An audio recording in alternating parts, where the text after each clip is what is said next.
Welcome to the Old World Fanatics, your Warhammer fantasy podcast to quench your hobby thirst for all things the old world. I'm one of your hosts, as usual, Gummo, and I'm joined sort of by just Andrew, but maybe not.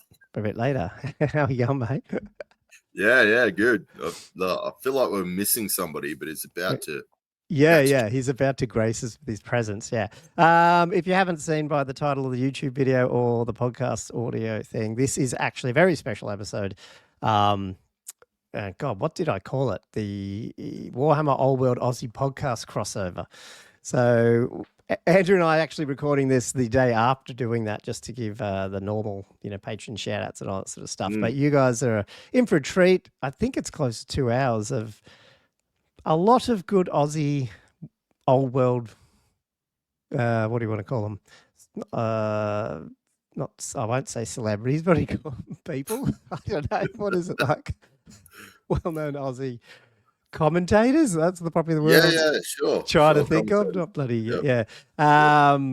So yeah, hopefully people enjoy that, and I guess leave us some comments if you found it fun. It's probably a good listen just while you're painting as usual. We had a few little couple of topics around sort of how they've experienced Old World and what we're hoping to see this year, particularly probably a little bit Australia focused, but not really. I think we got into a lot of topics around the meta and worldwide and how that all sort of worked, and had a varied, people who haven't played enough. Oh, I shouldn't say haven't played. People who haven't played a heap, or people like me who don't play a lot and aren't great, versus right up there with people who, do very well at tournaments. So it was a good, good mix of people. Unfortunately, one of the podcasts, we tried to have a representative, at least one of most of the podcasts out of Australia for Old World and Warhammer Fantasy. If I missed anyone, I'm sorry, but I also know that there was, and I'm going to get it wrong again, 2+ podcast. 2+. I always get it confused with 2 dice or 2+ podcasts. I don't know why, but Patty and Alex couldn't make it, unfortunately. We were sort of trying to work it out, but we just couldn't. But next one, hopefully, we'll get those guys on as well. So yeah, we'll see them very soon. Yeah. Well, a couple of weeks we're down at their stomping grounds for a tournament. Yeah. Yep. So I did think we're not going to cover much because it's going to be a long episode, but Andrew and I just wanted to give our patrons a shout out like we usually do, as well as quickly just drum up our competition that we've got running at the moment. So I'll just kick straight into that. Basically, the usual sayings here, that jump over to patreon.com/oldworldfanatics if you're not a member of that Patreon, and check out the tiers that we've got over there if you'd like to support the channel. It's a really big help. Keeps us pushing on. We're well over 18 months running this, so it's been really cool. Good group of gamers over on our Discord groups, sharing all their hobby goodness. Yeah, on there like every couple of days I'll jump on and peruse, and I know that you and Josh get on, and it's quite the little regular chat fest. Yeah, and it's not just Aussie guys, which I like too. There's a lot of people all around the world, which is pretty cool.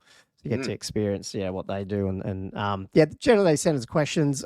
We did fit one of the questions into the crossover episode that you're about to hear. The other ones will probably just hold off till next week because it's going to be a long one, so I don't want to add too much into this one. But anyway, I will give you do get a shout out if you're a patron, so I've got to do that.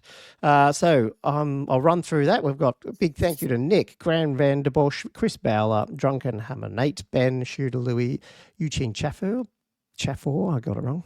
Benoit, Ed Fawcett, Cam the Dentist, James McKellen, Liam Fallon, Tommy Kublin, Jay McBride, Flatworld's Edge, Sexy Jelly, Herald of the Old World, Keel Hurd, David Dodge Lancaster, Tommy Dogs, Matthew Klein, Thumper, Matt Morris, Thomas Vavasau, Griff, Jess Tors, Wood Duck, Josh Griffiths, Ninanowam, Daniel Broadstock, Jonathan Wengler, Elliot Bitcham, Gilthos, Draconos, Diesel, Denny Gamer, William Payne, Robert Z, oh man, your mate, OG Whirler is still OG Whirler. He is giving up. Oh, he's obviously on holidays.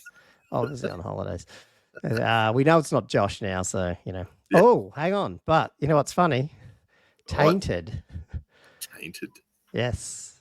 Someone else has change their name, and I won't say it. So someone's at least changed their name, which is funny because we were saying people should change their name. But anyway, Bobby Gherkin, Gunwich, Sean Ritchie, Todd Lloyd, and Chapstick. So big thank you to the 45 paid patrons jumping on the different tiers that we got over there. So big thank you. As you said, send in your questions every week. We like to answer them, but we've done that this week, and we'll hold off for another couple. But just before we jump in, I did want to just give our reminder that we're going live for our second live stream podcast next Monday. So whatever it is, Monday Australian time. Yeah.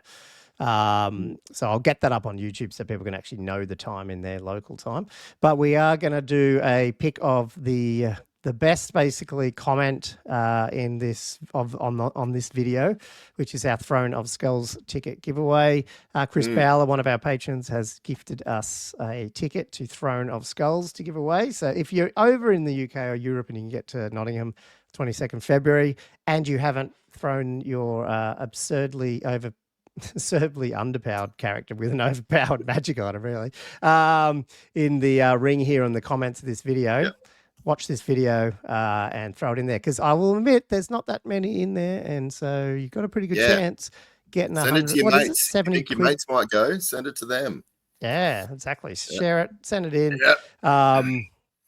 You know, you can take the Empire Arcane Journal there. I was thinking, you know, one of the best ones for this would be that flagellant character, man. Put a good weapon on him, and you know, he'd be totally right up the alley of this competition. I reckon, whatever his name is, I can't remember, or whatever the name of the character type is. But anyway, check out that. You've only got a week left, basically, or less than that by the time you hear this. So I guess get on it, and hopefully someone walks away with a free ticket over to Warhammer World. Yes. Just want to give that a shout out. Apart from that, we've got next week, we'll cover live stream. We're going to cover probably a bunch of lists if we get them for the tournament Andrew and I are going to in a week and a half. And then we've got CanCon. Josh is going to CanCon 2.5 weeks time. Getting all these boys ready. Hobgrits, whatever they're called. So many. And I don't know if you've seen the YouTube channel too. Andrew just spanked my nomadic WoW, so that is not coming to the tournament, even though it's probably didn't go that bad actually, but I've decided to go the Grand Army because I'm a wuss. So all those chariot printing, I just didn't. But I'll do it again. It'll be fine. It's just I think with I probably need more prep playing it. Put it that way, and I won't have that time. So that's why I went half bugger it. It's always hard. You Grand Army.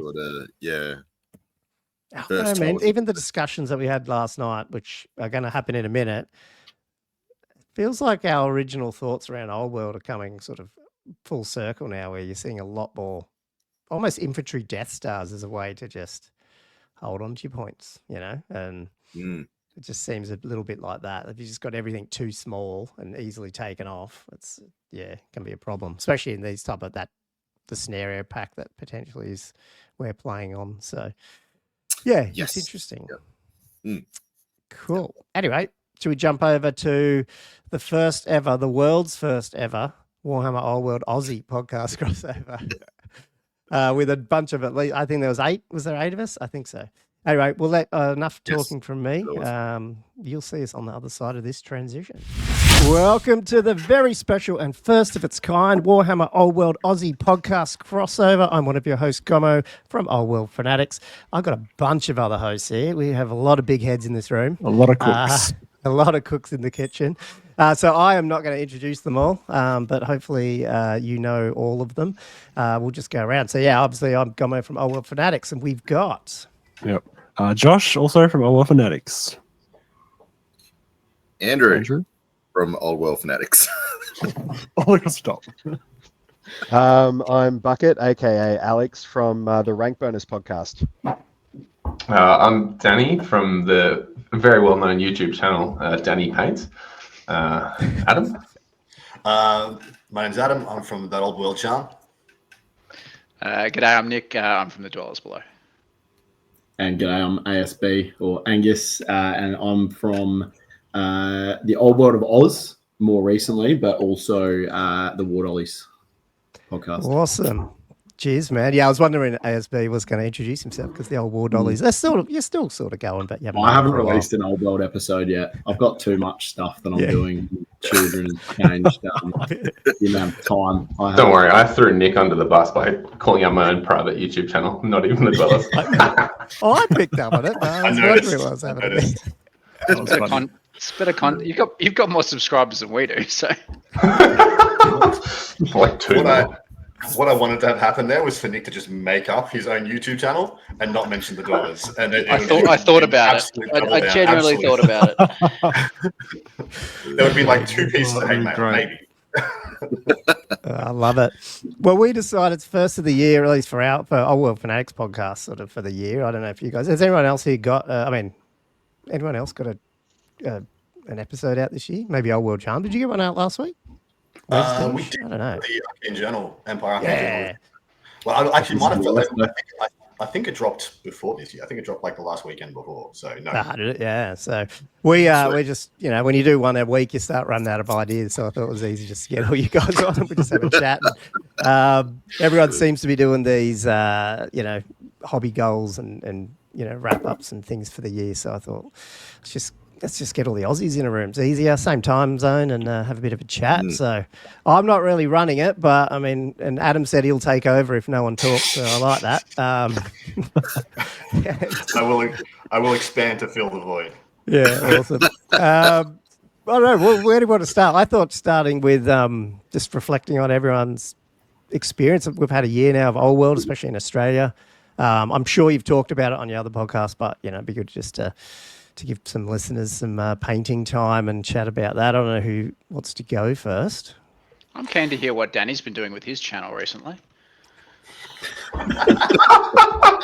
The knife in the back. Knife in the back. Listen, just because of our tight Dwellers recording schedule, the 2025 first episode is scheduled to drop, I think. When is it, Nick? June? July? So yeah, I've been flat out. So no, then listen, you might get a Danny Paints video if you're lucky, and if you're even luckier, 3 people might watch it. Man, I'll watch them, man. You are a friggin' good painter. Those dummies and that friggin' sword thing you did, whatever, was over the top, but it was good. Oh, the Dragon Slayer sword that's could be useful now. Ooh. What's everyone? Yeah. So what do we think? Obviously, who's played the most? Well, Adam, how do you manage to get any time to play any game, but then talk so much about the games? You like? I unfortunately almost exclusively play on Warhol at the moment right. because I have so many commitments with another game which shall henceforth not be mentioned. I do. I mean, I'm the straight up hoe for miniature gaming and podcasting, and so yeah, I genuinely get, if I'm lucky, I get 2 games a week on Warhol, and then I think I've played like 5 in-person games of Old World since in a year, but I usually get like at least one game a week in, and usually it's at like freaking 2 o'clock in the morning because I can't sleep. Let's go. You must be able to sleep. Yeah, that's crazy. I think I've played between 40 and 50 in person. Nice. I'm jealous of that. ASB's the opposite. He refuses to play online. Is that right? Probably never have, never will. That's why I could never be in the ETC team for 9 days. Warhol goes all right though. I played a game on it last night, and it's a step up from what we used to use. Yeah, I mean, for me, it's just about I just can't I get it. I do the hobby because I enjoy painting, I enjoy modeling, and I enjoy. Actually, the tabletop part of it. So, if I wanted to play a computer game, I would just go and play a Total War game. I used to play heaps of Rome Total War when I went off Warhammer in my teen years. If I was taking a break, so I'd just go and play that if I wanted to do the same thing. I understand it's really effective for people, particularly all the teams guys that use it, but. Yeah, I just can't. I also have a club that's literally, when I say literally 2 minutes from my house, it's actually probably less than 2 minutes from my house that meets every Friday night. So it's 6 till 12 every Friday. So has anyone used? Sorry, you get it. I was going to say I had the best of both worlds last night. I played Jamie Payne. He spent 45 minutes doing one turn, so I got heaps of painting and hobby done and got to play a game. I was surprised he didn't deployed in that time. Heard that here first. Have you guys used Tabletop Simulator? I noticed someone screenshotted something. The Old Hammer. We got an Old Hammer. What is it? What's it called? WhatsApp group for the Old Hammer tournament, and someone took a screenshot of their game, and I'm like, man, that looks like a real tabletop. Like, yeah, it did. You guys played tabletop because Tabletop Simulator was used for 40K a lot, wasn't it? Yeah, I tried it quite a bit, especially during COVID lockdowns, to try and just so I could keep doing my other stuff and stay current and relevant, because Melbourne was the 3/4 of 2 years was in actual lockdown, so I couldn't really play. So I gave it a red hot crack, and I'm the same with Angus. Like something about that did not compute with me, and like my brain. I played so much worse. I'll just say it like that. Right. I was so much worse online than I was in person that I got disheartened and stopped. And it turns out in Warhol, I'm even worse than that.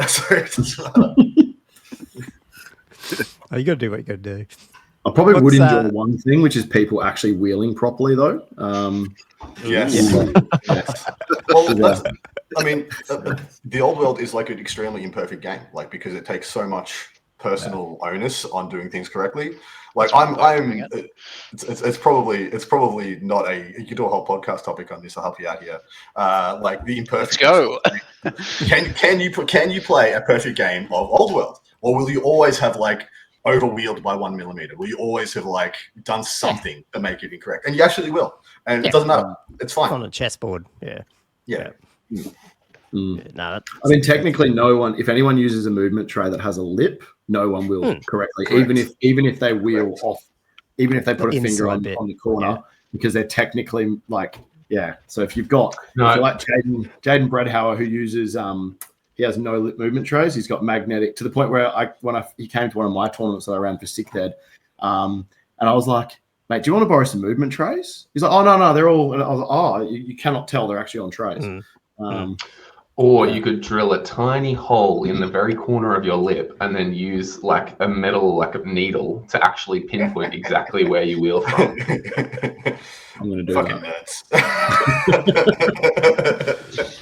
Yes, this is a Warhammer podcast. Correct. That's the irony of the statement, right? Someone on one podcast calling someone. Paddy pulled out a protractor at Castle Assault round 5 top table. I said, "You're not using that, Paddy. I'm sorry." That's not legal. She had that forest dragon that's got a base that's like 4 inches tall, and I'm like, you've got to put your finger, but I don't know how you're going to do this. The only correct way is to use a sundial. If you pick up a sundial, put it on the table, I'll let you do what you want. Oh god! How many? Bucket? How much have you played Old World? Because you've come in and out, and you're obviously doing 6 ed still a fair bit. Yeah, well, myself and Frank, who's for listeners or watchers who may not know our show, but my co-host Frank, the two of us have been sort of, I guess, flirting with a whole lot of different games recently. We've played a bit of Old World. He's been to 2 or 3 events. I did Castle Assault, plus a few games. I think I've probably only played about 10 games of Old World, to be quite honest. But we've also been doing Warhammer Skirmish. We've got a Mordheim event coming up, the one in Canberra. That's on the CanCon weekend, so we're signed up to play that. More just because we want to do something a bit different this year. But and then we've also even delved back into 3rd edition 40K just for shits and giggles, and that's been really fun. So we had a game of City Fight, Space Wolves, and his Eldar. That was actually really fun, I got to say. So anyway, we're kind of I suppose our podcast is not strictly speaking like purely based on Old World, but we're sort of just jumping around to whatever we feel like doing at that time. And I mean, if that Mordheim event didn't come up out of nowhere, really, I would 100% have been doing the Old World event at CanCon, no doubt. So, it's more that something came up that I thought, hey, when am I going to get a whole weekend of Mordheim ever again? Because you never know if something like that's going to pop up like again the next year. And I just thought, well, I'll do that. And then, even if it is air-conditioned venue with a bar. With alcohol. Yeah. So, and it's like and good the other tables. Thing was just, that look good. Yeah. And like the other thing is just, there's a part of me that's really relieved that I can literally bring a tiny box of models and just put that's it for the weekend, and I don't have to spend. Like, I reckon in an actual full-blown tournament setting, you probably waste about 2 hours of your weekend just like, meticulously pulling models out of a case and then, putting them on a tray and then moving that tray between tables and then putting them away at the end of... when you put them on the table. Oh, it's just frustrating. So like, it's going to be nice literally bring your little shoebox, and that's my army for the weekend. So... Bucket, if you table your opponent, you don't have to rank your stuff back up. Mate, not everyone's got your skill level, I'll say that. But no, I think, like, I have not actually played a game of Old World since Castle Assault, which was back in August. And that's partially because of real life, little kids, and we've been on holidays and we've had all this other stuff going. Work has been insane as well.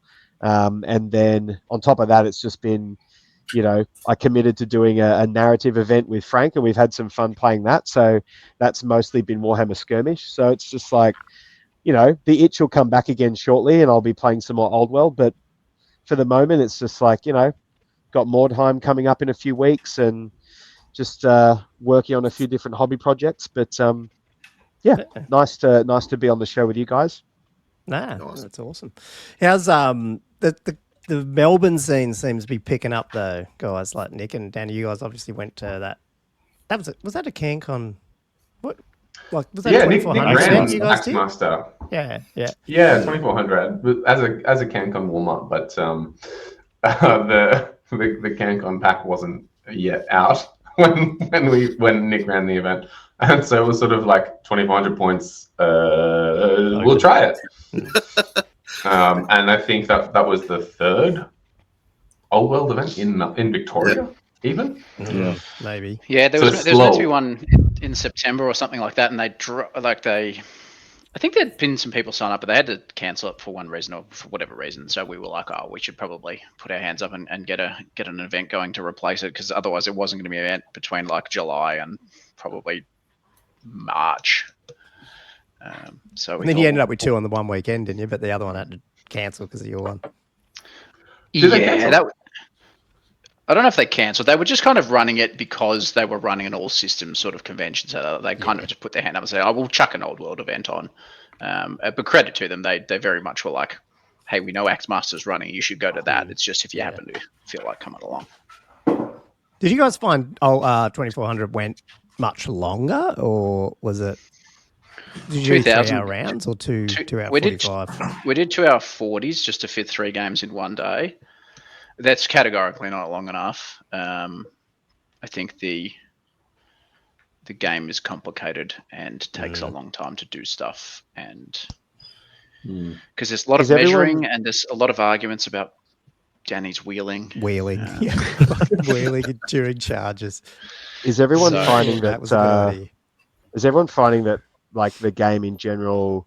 I guess you alluded to it there, Hohen, but it obviously takes a while. Do we think that that's because we're kind of not as I guess acclimatized to it as we would have been, kind of 2 or 3 years into, say, like 8th edition?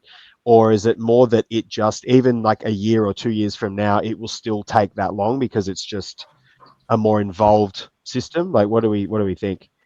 Bit of column A, bit of column B, I reckon, because there is more to do. There's more like in combats, etc. You're not just like, I fight, I stand still, I run away. There's all the fallbacks, there's give grounds, you've got to work out the angles, all this stuff.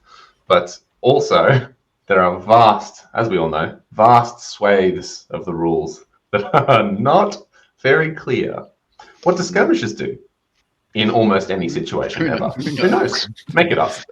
4-up it. It has some similarities to Age of Sigmar, where you have to move models like multiple times a turn, which, like, Age of Sigmar was a big step up on Warhammer Fantasy. Fantasy, you generally move a model once. In your movement phase, they moved. Occasionally, they would do an overrun. AOS, it was like you moved in your movement phase, then you did your charge, then you did your pile-in move and stuff like that. So you're moving every model like 3 times a turn. And Old World can be a little bit like that, because you're having to work out fallback in good orders, you're having to work out pushbacks and all that kind of stuff. Yeah, so you've got lots of mechanical things like that. obviously the rules issues don't help, but then you have like lots and things like mages. Like mages, you're dispelling every spell a lot of the time, but you're casting 4 or 5 spells every turn with every mage. People are often running 7 or 8, 9 spell lists. So there's and you're having to remember where to do that in different phases. Whereas previously it was very simple. It was the movement phases, all your movement stuff. All your magic phase happened in magic in the magic phase, or your combat happened in the combat phase. Now you're doing all these start of turn things, and part of that is familiarity. But yeah, I think it's a mechanically more complex game than it used to be. That's why I like demonology so much, because demonology, if you're not fighting, you don't bother casting the spell, more or less, unless you need one inch extra movement. You more or less, you don't have to worry about it. So I'm like, if I'm not, and the list I run picks its fights. So if I'm not planning on fighting, then I don't waste time casting spells. And I think one thing that people do when they, as a tip to slow down, to speed up play, is they go, I'm going to cast this spell. Okay, I count, and they actually add the +4 and tell you the number instead of just going, okay, it's level 4 versus level 4. Just all I have to do is beat your number on the dice. Yeah. I think it's stuff like that. I think that's a good point, ASB. I reckon sometimes, and I'm not a good player, but I do feel like I'm getting to the point where I'm like, I don't need to cast spells just because I have 4 spells there. Like, if I've got nothing to do or it's not really going to be beneficial, just have a plan and stick to it. Whereas in 8th, you had to think about that because you only had a certain amount of dice, so you were going to, but yeah. So yeah, I think the other one, like I've noticed a lot, is it's that age old. I always tell people, I'm like, don't ask other people what a rule is. Go and read it yourself, because the amount of people I've played, like I've had games where I've gone, that's not how that works. They go, oh, no, you're wrong. I'm like, okay, cool, let's get the book out, and all of a sudden, and people are playing things all different ways because they got told that at a tournament, or they got told this at the club, or they got told this by their mate, or their dad played one game and he said it works like this. And you end, like I've had games literally where it's like it's 10, 15 times of going, okay, I mean, I'm a bit of a nerd, and I tend to read the rule book cover to cover every 3 months to stay across it. And it's funny though, it's your religion, so I get it. But when you don't do that, it's so funny. Like the other day, on Sundays, do you go to the Church of Warhammer? Like I was in a group chat. Confess your sins to a warrior priest at the Church of Warhammer. See, it's like, well, a lot of the time when I'm flying too, if I'm flying to a tournament, I'll take the rule book, I'll go and sit in the Qantas Club, and I'll get a beer, and I'll get there an hour earlier than I need to, and I'll sit there and I'll actually read the rule book as close to cover and try and do it before I get to the event, especially if it's a GT. And it's funny the amount of times that I go, hold on a second. I'm like, oh, actually, it does work like that. I completely forgot that's how it works. And it could be something that I was playing correctly 3 months ago, but I'd forgotten in that time just because there's so much to remember. It or because it certainly feels like an edition with all the different rules, and we got all the armies out of the box. So like guys, you're thinking about this all wrong. It's not a matter of what the rules are. It's a matter of how much conviction there is in your voice when you say it. Yeah, true. I like it. It just feels like a game though that you can be playing and you don't touch some other rules. Like if you only play undead, you just miss so much. But like wood elves get a heap of other rules, for example, that other armies get. So there's a lot in it if you don't play it a lot and you're not playing it in a tournament where you see a lot of different armies. I found the best approach is to, if you're not sure of how a rule works, just say, well, it used to work like this in 6th edition, so that's how we think it should work. So open up that can of worms. I found that was actually detrimental. The first few games I played, especially the first. Oh yes, I was being very sarcastic there. Sorry. I know. But no, I found that I actually think not having let's say if you hadn't played Warhammer Fantasy for 5 years, and then you go, oh, Old World's coming out, I'll play Old World now. You'd actually probably have an easier time learning it than I came straight from playing a lot of 6th edition for 3 or 4 years into Old World, and immediately I was like, whoa, there's so much stuff I have to forget now. You just do things like, oh, great, well, all right, you failed the panic test, so you've got to flee over that way. And then you're like, hang on a sec, let's actually look at the rule. Oh, hang on, the rule for how you flee is different. And you wouldn't think it would be, but it is. And, oh, okay, well, whatever, this particular, even terrain, oh, okay, now this is different to how I'm used to playing. Whereas if you hadn't played in a number of years, you'd just be like, you could just pick up the rules a fair bit quicker, I think, and you'd probably be more likely to just check the book rather than making assumptions on what you used to play. So I did 2 years of 9th Age, then a year of 6th edition, or a year and a bit of 6th edition, and then straight into Old World. So yeah, I know what you mean. Hence why I read the rulebook every 3 months. How much did you play, Danny, of the other editions? I started playing Warhammer, or I started collecting like Warhammer, like uni age, and I was like, oh, great, I can finally get into this game that I loved or wanted to get into as a kid and could never afford. And then got an army together, Empire Army #1, and sort of organized a game or two, and then I was going to go to this event run by some weirdos called the Dwellers, and then these End Times books started coming out, and I was like, what's this? And then it didn't exist. Right. So I played Age of Sigmar when that became like had a competitive rule set, and then just petered out of that, and then played 6th edition for a little brief moment, and then you came to one of our Sydney events. You and Hohen drove like 10 hours to come to a one-day Sydney event and then drove back, which I was very impressed by. And Hohen 20'd everybody and took out the event. Yeah, occasionally Nick will just like give me a ring and he'll say, I feel like winning a Warhammer tournament, Danny. Come on, let's go for a drive. And then it happens. I was very impressed. I was very impressed by the commitment shown by you guys. So yeah. I think we were between COVID lockdown, so it was like, oh, we could actually do something. Right. Let's fucking go. Wow. Imagine if you leave the state. Of course. Danny, did you know you actually have a doppelganger? And it's actually there's a bit of irony. I reckon a couple of people here might know Lockie Creeley. You guys have the same voice. You look similar. The irony is that you're an incredible painter and you love painting. Lockie hates painting that much that I watched him at CanCon, which was the 9th Age CanCon. He was like, I'm just going to put some green here, some red here. He was sticking flock to his high elves, on the actual models. And just it was like it was a mess. It looked terrible, but he's like, I've got 3 color minimum, baby. So you guys have the same voice, and you actually look very similar. My evil twin, separated at birth. Lockie, wherever you are, find me.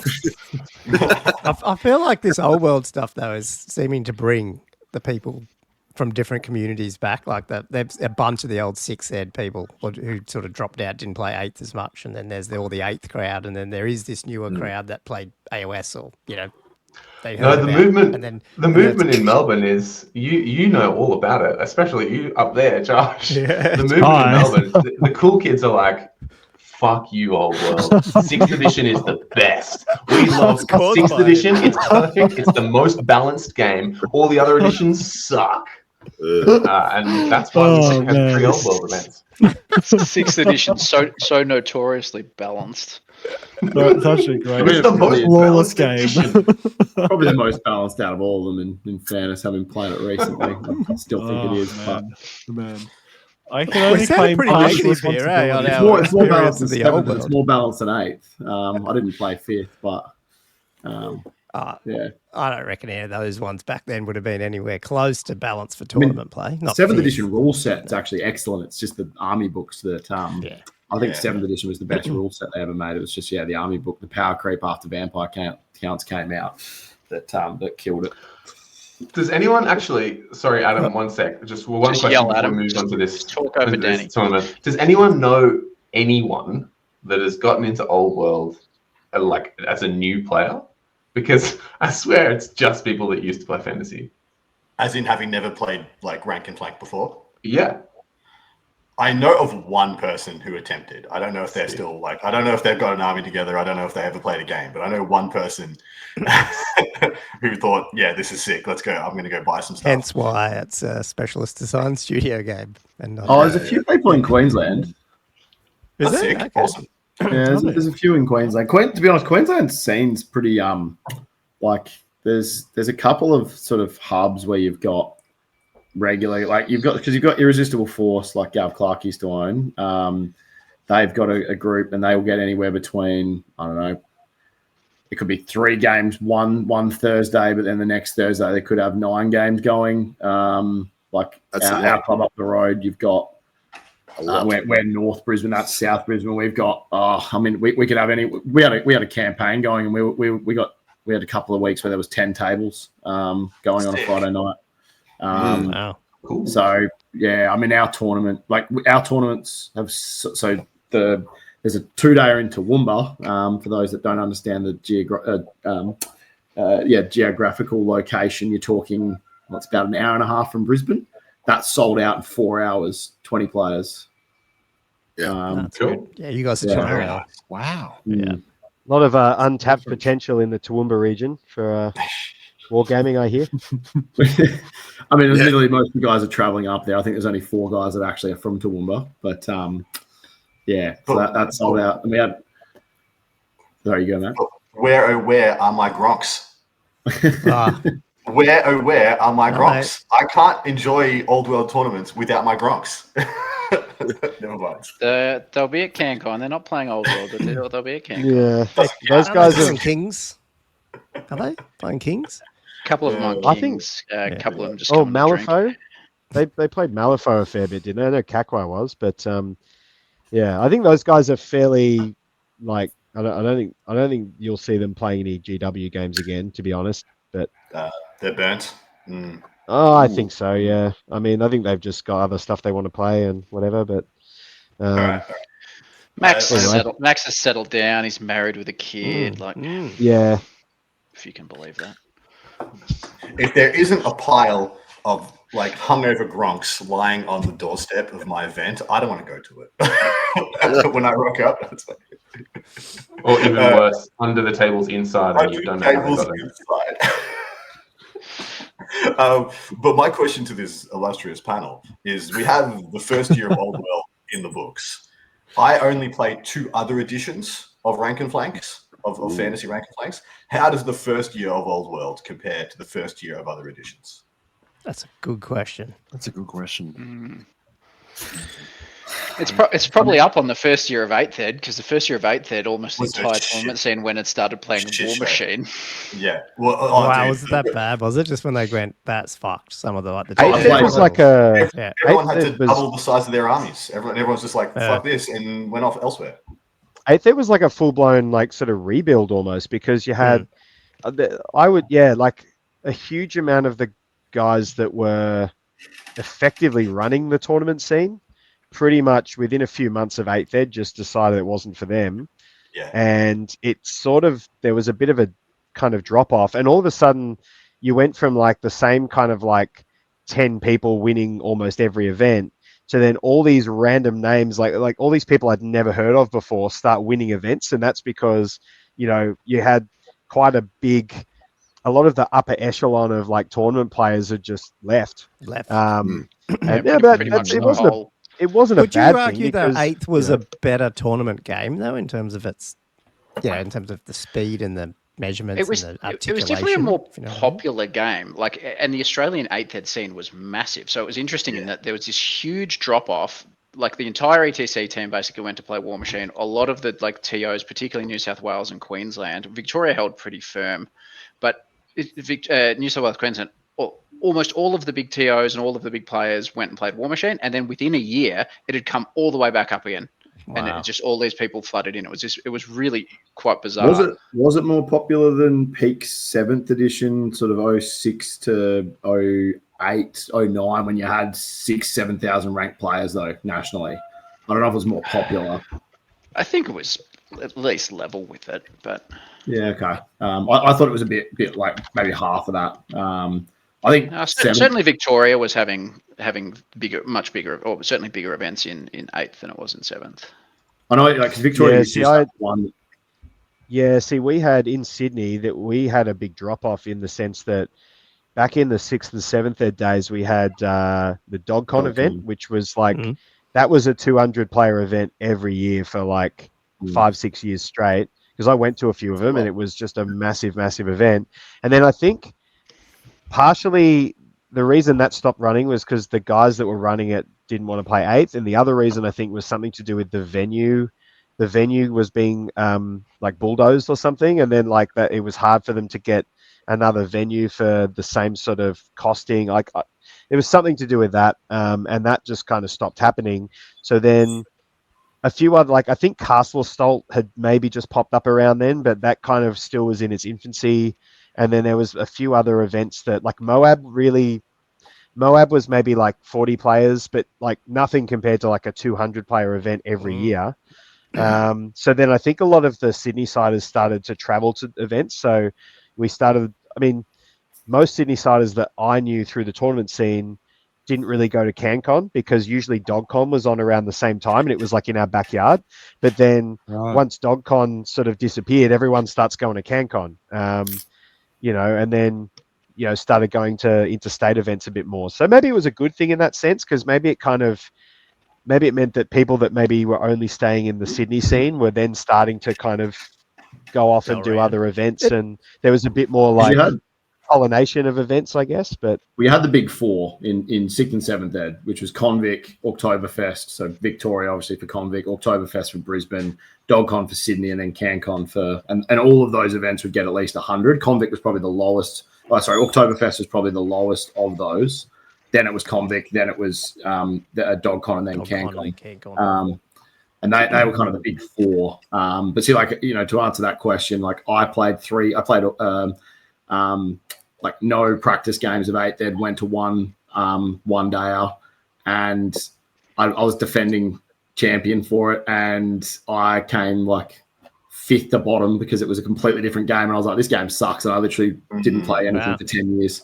I shelved everything. I was like, I had no interest in playing this. Like, it was because it was a completely different game. A lot of the elements that I enjoyed personally were gone. So whereas you came back to it though, right? Didn't you? Nah, you didn't. Okay. Yeah, 9th age got me back in because it was the only thing I could find to play, because I got to 30 and I was like, what did I used to do when I didn't want to be hungover? 7th ed was so interesting. This was pretty. And the answer to that was Warhammer. Yeah. What's the answer? I think Squarebase talked about this, but like, do we care about, like, are we judging these things based on the big events, or do we think we're going to see? And this probably leads into the next discussion about what are we seeing this year, Aussie scene. I feel like we've been a bit negative in the 2024 responses of Old World. I'm assuming because everyone's on this podcast, they actually do like it and they've turned up, which is sort of good. But in terms of the Aussie tournament scene just tournament scene in general, I don't know, like, are we at this point where we're going to see more events, and they might not be 80, 100 player events, but potentially there might be more 20, 30 player events? And if so, is that a bad thing? Yeah. Like, is that just, I don't know. I'm of the opinion personally that there needs to be more one-dayers. Pop a one-dayer on every second month and allow 20 to 30 players, with the right venue, of course. And that to me would build a bit more of a community.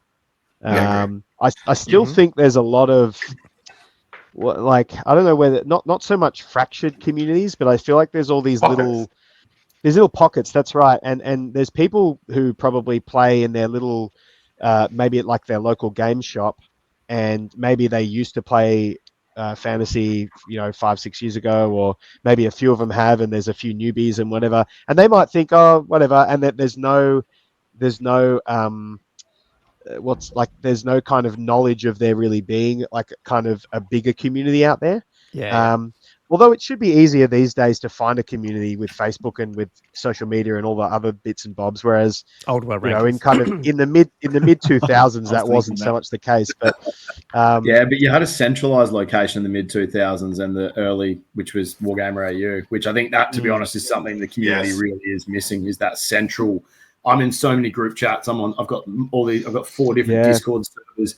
And something like, I'll find that one of them will be dormant for a few days and one of them's popping off, and then that one goes dormant for a few days and a different one, and they're different people talking and communicating. And I think that's one thing we really are lacking, which you and I have been discussing is something like Warhammer AU. I understand forums are dead, although Danny and myself are still obviously active on the Warhammer Empire forum. Does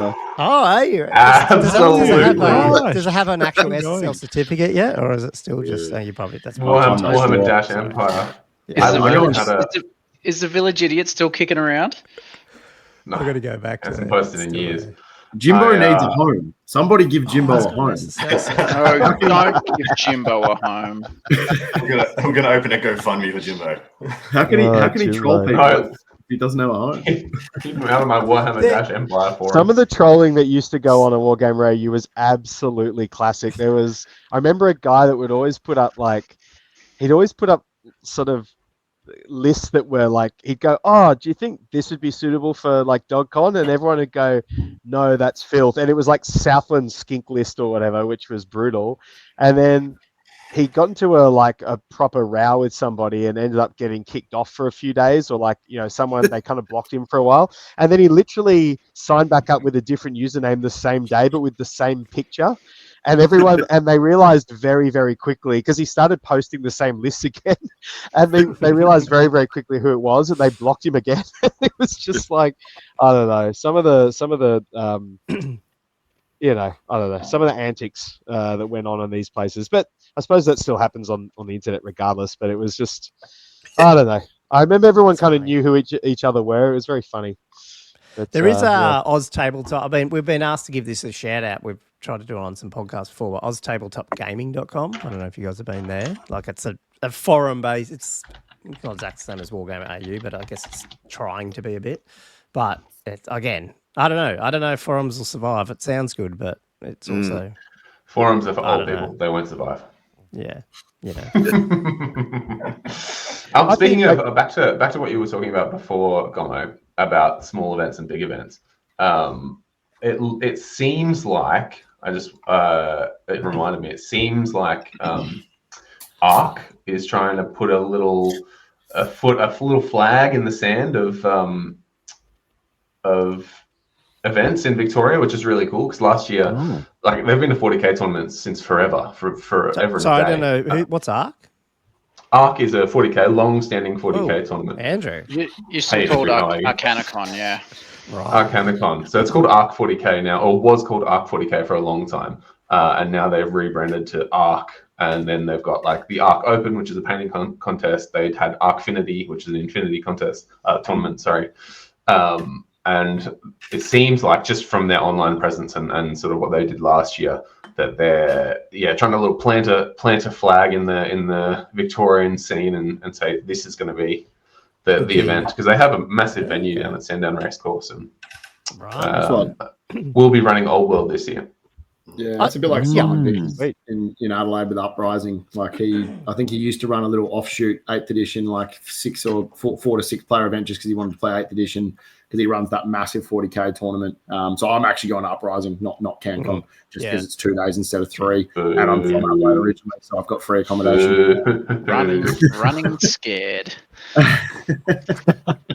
I wanted to go to CanCon, and then the problem is my daughter's first birthday is the 27th. So if it had been 2 days, I could have gone. But I know what the real reason is. Yeah, you're never going to CanCon, man.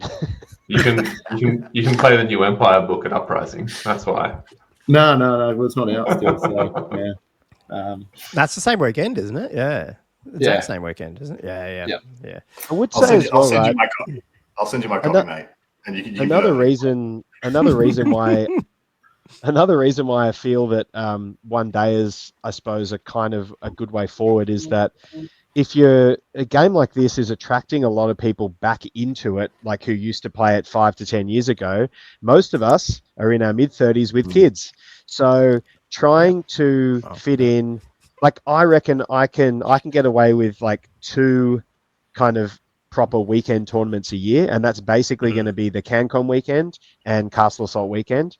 If one pops up in Victoria, might be able to make it down for that too. But it's very much like I'm very limited. I mean, I think a lot of people, when you got your little kids and whatever, you become pretty limited in like how many times you can sort of get a leave pass to go away for a whole weekend and play Warhammer, right? So, for me, if you have like a local one dayers where you can get 20 or 30 people along, where you're not far from home, you're not committing your entire weekend, getting one day away from the family to play your favorite miniatures game is very much more achievable than like trying to get a whole weekend off where you've got to maybe fly somewhere or drive somewhere or, and get accommodation. So from a cost perspective and also from like a time commitment perspective, And you know, I think most of the people who are currently making up this community are probably kind of a similar demographic to us. You know, I haven't really seen a whole lot of 20-year-olds kind of like in the scene just as yet. I'm not saying that won't happen, but you know, back in the day, it felt like everybody was kind of early to mid 20s, like, and then what is this? They're back. I asked my wife. That's great. Yeah. How do you arrange games? Ask my wife. Sums up my life. But yeah, so I you know, I very much agree with him, mate.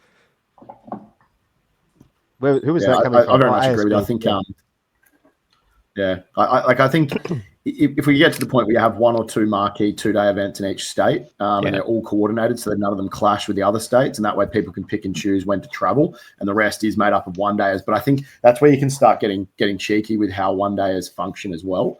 Like I've heard about these Ironman 5-game 1-day events. We used to have a 4-day.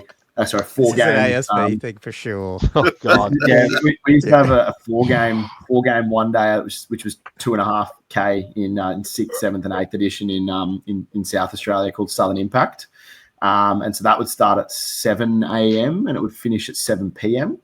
And that definitely got me thinking, because I think, you know, for me, I do agree in terms of the time, but just playing 3 games in a day just doesn't quite hit the same as playing 4, 5, or 6. If I was going to do that, I would rather do that for like, make them like 1,000 points, and then you whip through a game in like an hour and a bit, and then that's it. Like, as in, that'd be funny actually to do like a 7 game 1,000 point. No. Actually, you go the other way. If you go the other way. You go 3,000 points, and then you're like, you have to reach turn 3 or you both lose. And so you just like 3,000 points on the line, baby. Full send, no chill. Let's go. I always wanted to run like a lock-in overnight event. So like 6 games, 24 hours. And then you could do like there'd be prizes for like who scored the most points like in the middle of the night. So like you had the AM, the day session and the night session. It was like who actually scored the most points playing at 3 a.m. when everyone's completely sounds like Squid Game but for Warhammer. One of the sort of famous European events back in the day was the Danish ETC warm-up event, and they ran a similar schedule because they wanted 6 games, and they ran it in a day and a half because they wanted time for everyone to travel, because they were playing 8-player teams. It was, you know, and people would travel for this because it was the best ETC practice. And so they would start, the first game was Friday night, kicked off about 9 p.m. So people would like finish work, get up to Denmark, play the first game at like 9 p.m, finish it a bit after midnight. Then the second game was like 7 a.m. the next day. And I think you played 4 games day 2, and then like 1 game again in the morning on the Sunday. And it was just ridiculous. And I just remember like finishing a game at 3:30 in the morning. Like, oh, cool. We got to be up in 2.5 hours to play more. Wow. Get that. Yeah, it's a cool hobby, man. It's really fun and relaxing. It must be fun to do with your time off. Sick, dude. I love the idea that it's like finish work, go to Denmark, whereas like for me it's like if someone invites me to the pub at like 7 o'clock on a work night, I'm like, man, I don't know if I can make it by then. It's like, you know, if you live in Europe, it's like, oh, I just got invited to Denmark after work. I think I'll just hop on a flight and go there. Just catch that was like when my country, and that was like when you were up the other 2 months ago, mate, for that wine festival in South Bank, and I'm like, I don't know if I can actually come, because I live, you know, north side of Brisbane. And it was going to be like, you know, during that traffic, it's going to take me an hour and a half. So I was like, yeah, sorry. Mate, you should have gone to Denmark instead. Apparently, it's quite easy. Yeah. That might actually be a quick segue just to chuck in about the. Adam just wanted to say something quickly. Hang on. I'm being polite here, unlike some other, you know, people. No, but no, Angus, go. Do your plug. You started now. It's too late. I was going to say, so we've been hosting, Adam. So we've been invited. I was nominated by Glenn Weston. Some of you would probably know, as the chairman of the Australian ETC WTC, or interim chairman for getting an Australian team formalised for ETC, WTC for Old World. Now, this is, as you probably heard me hark on about on Old World of Oz, same with the Masters. It's all, really want to create a democracy in the community. And so something that we're going to be looking at is putting together a committee. And I thought this would be a good place because it's hopefully going to be broadcast on many channels. And so we're going to be looking for volunteers for a committee sooner rather than later, especially now that they've actually nominated July as the date to put a team. I don't actually know if we'll get an Australian team, like a proper Australian team this year. It might just be who's 8 people that want to pay for themselves to go over there. Yeah, can get the time off with that kind of short notice because we can't just go to Denmark on a Friday after work. Can any of the dwellers get there from Chris and? Yeah, Chris and how it works. Dave. Chris and Dave, I don't know if they could do it, but it's something they'd probably be keen on. Chris played 4 or 5 ETCs. Yeah, he'd love it. But yeah, so that's something that we need to get. So we need to get a captain elected or selected, depending on how we do it. But anyone that does out there in the community that wants to volunteer, both for the Masters or I guess Australian, we'll probably call it the Australian Tournament Committee. And the idea is that it's kind of going to be a voted, volunteered governing body that then sort of represents their sort of regions or states in terms of votes for things to do with Masters, with rankings, with the ETC/WTC. I think this will be represented. I got told this morning that it will be WTC, not ETC. It's going to be run in the same month though, so they're both run in July. ETC this year is in Spain. WTC is in Germany. So yeah, well that's something. But I do, to be honest, feel like we're not going to be able to select the best players this year. I think it will literally be the players that can afford to go. Because you can't go, or well, no, like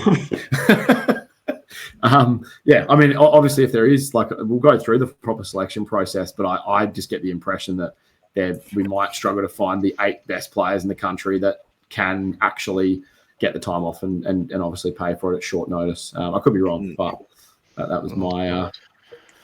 For those of us who have no idea what you're talking about, what is the ETC or the WTC?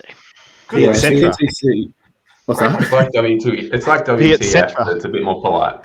Yeah, it's how you finish a sentence when you're generalising.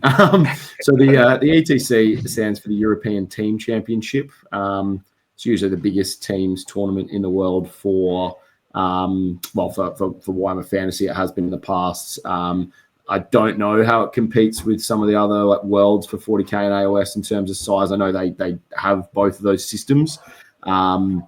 That's I think like last year for Ninth Age, an example, I think there was 39 countries represented, or maybe it was the year before.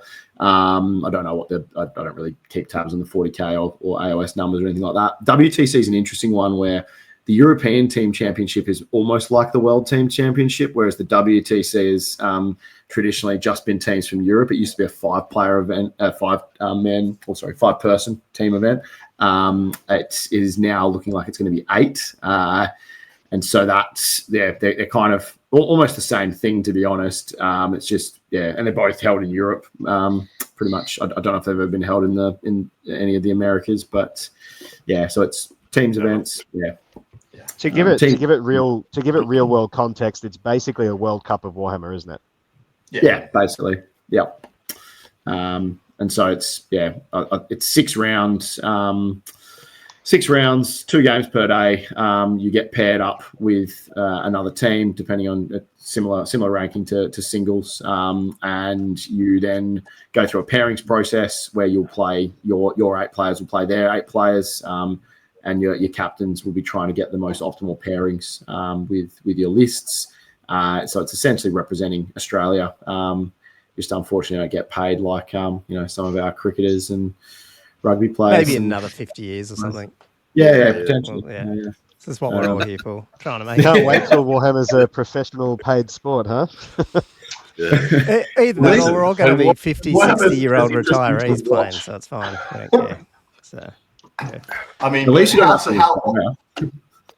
I do have to say, how awesome are our retirement homes going to be for our generation? I'm going to have so many Warhammer tables set up in my retirement home. I was going to bring this up not for retirements, but I feel like I'm probably slightly older than I don't know. I must be pushing older than you guys, but I feel like because my kids are now older, and I'm like, I've been talking about this in Old World Fanatics that Newcastle need another tournament, and we used to have BIV up here, like the Battle in the Vines, but then for some reason it started getting hosted in the same place Castle did, and I'm like, it's time to have a more expensive but like nice Luxurious tournament out in the vineyards. And it's not going to be $40 a ticket. It might be more than that. But I'm like, come on, you know, when we're all 40, 50, 60, kids have left home, we can spend a bit of money out. Absolutely. You know, nice. So I'm like, a vineyard, make it like the start of Warhammer, you know, like the Alps, Zermatt. well, we were saying we could go one down at the Barossa, one up, you know, one out at what's it called? What's it called? What's the? Jeez, I can't remember the WA one. I can't remember one of them. Margaret River. Margaret River. Yeah. Margaret River. Yeah. That's it. We got to have a major Warhammer in 20 tournament. years, man. We're all just going to be old. We're going to have a major Warhammer tournament in every major wine region. Yes, yeah, that's right. And Europe obviously can participate. So yeah, but could actually, you're right. That's what our retirement's going to be, man. It's going to be just old war dollies. Like, you could Zenithal prime an army and then see what color it comes back from the amount of glasses of Shiraz that get knocked over onto it over the course of the weekend. No, Angus, as a semi-active commission painter, I'm very much looking forward to the day when the vast majority of Warhammer players have in huge sums of disposable income for pretty armies. I've come close a few times to getting stuff commission painted because my pile of shame is just actually disgusting. But I just can't bring myself to. I could never play with models that I didn't paint. Oh. It's a real life. That's how I feel. I think Andrew does that, but I can't either, man. I'm the same. Easy. Yeah. If anyone wants some commission painting, check out Danny Paints' YouTube channel. He'd love nothing more than just busting out like really high model count armies to sort of middling sort of painting skill. I think he'd be really inspired if you just sent him models every month and just paid him like a certain amount. Just said, just paint until you've spent all that money. Just zombies, just shitloads of models. Fucking got 200 goblins. Send them to Danny. He'll paint them. He loves doing those rank and file models. Nice. Wait, so he can get me my poison block on the board? Yes, absolutely. He specializes in that. Cheap. The bus you throw me under is getting bigger and bigger every single time you open your mouth. How many Sistine chapels can you paint in 2 weeks? 4. I want 200 goblins, all with a piece of Renaissance art on their cloak. It's such a funny thing because like the motivation to, and I'm sure you're all the same, the motivation to get stuff done or not is so fickle. Like for months and months and months earlier in 2024, I didn't paint anything. I just it was just a few work things like that I was just chugging through, and then got excited about the old world, painted 80 state troops in 2 days. And then and then just didn't paint anything for another 2 months. But I was like, I've got like 80 state troops. Great. Yeah. Congratulations. What alarms me is you're able to paint them to the standard you do in 2 days. That's what hurts and upsets me because like I can't paint as good as you. I'm all right, but I've been painting since June. I've painted a Griffin, a Stank, 10 Knights, 4 Demis, 10 Outriders, a Warrior Priest, and a Wizard. That's it. It was a big Griffin. Give yourself a break. It was the Imperial Griffin. It's actually just incredibly evident that the time that I spent painting is time you spent playing and getting good at the game. Yeah, the 50 games of Warhammer you played. You know, Adam, man, you wanted to say something? Was that? I actually had a question because I'm interested to see how different communities have been dealing with, I suppose, the skies fallingness that Old World is the train that Old World has been on since its inception. So it came out and everyone's all like, oh, Linehammer, it's the end of the world. And then people figured out dragons and like, oh, dragons, they're the end of the world. And now we've got poison blocks and like 100 models plus chariots inside units and like, oh no, this is the end of the world. How are people finding... How are people finding dealing with that kind of either negative impressions of the game and or like overcoming them in their local scenes? I was talking to Nick about this, and he says, "Get good, you peasant. Just win games." so helpful. I say that most time we play. It's definitely good for a podcast, and definitely going to lead into other anecdotal answers. The blocks of 120 archers came because they ran an online event on Warhol, and it was a big international online event. You're not going to do that. Suddenly, S-Bot 2. Because we can't all afford to get Danny to paint us 120 skeleton archers. Guess what? That army didn't even win. Those armies didn't even win that event, but it still caught fire the world over, and everyone's like, the sky is falling. See, I think the dragon thing to me is not as much of an issue as people make it out to be. Like I've probably played against a dragon in, I don't know, a third to half of my event games. I've won all of them, and the dragons so far, I think a combined total of and I'm using Empire, right? They've got a combined total of a unit of demigriffs, a stank, 12 crossbowmen in total, and it's because. I tooled up for it because I found the first 2 tournaments I played in, I was like, I can't do anything about these dragons. Now I need something that I can actually kill them, but I want my list to stay mobile. I don't want to just take 3 cannons. And so I think if you actually build a list that's mobile that can that uses, well, you could use a magic lore like illusion that allows you to control. You can try and control the dragon. But if you've got stuff that can run away from it and they can't get to it, and you go, okay, well, here's a stank, you can have that. There's 265 points. Meanwhile, I'm going to get the rest of your army. Like, I don't think they're as big of an issue as people make out.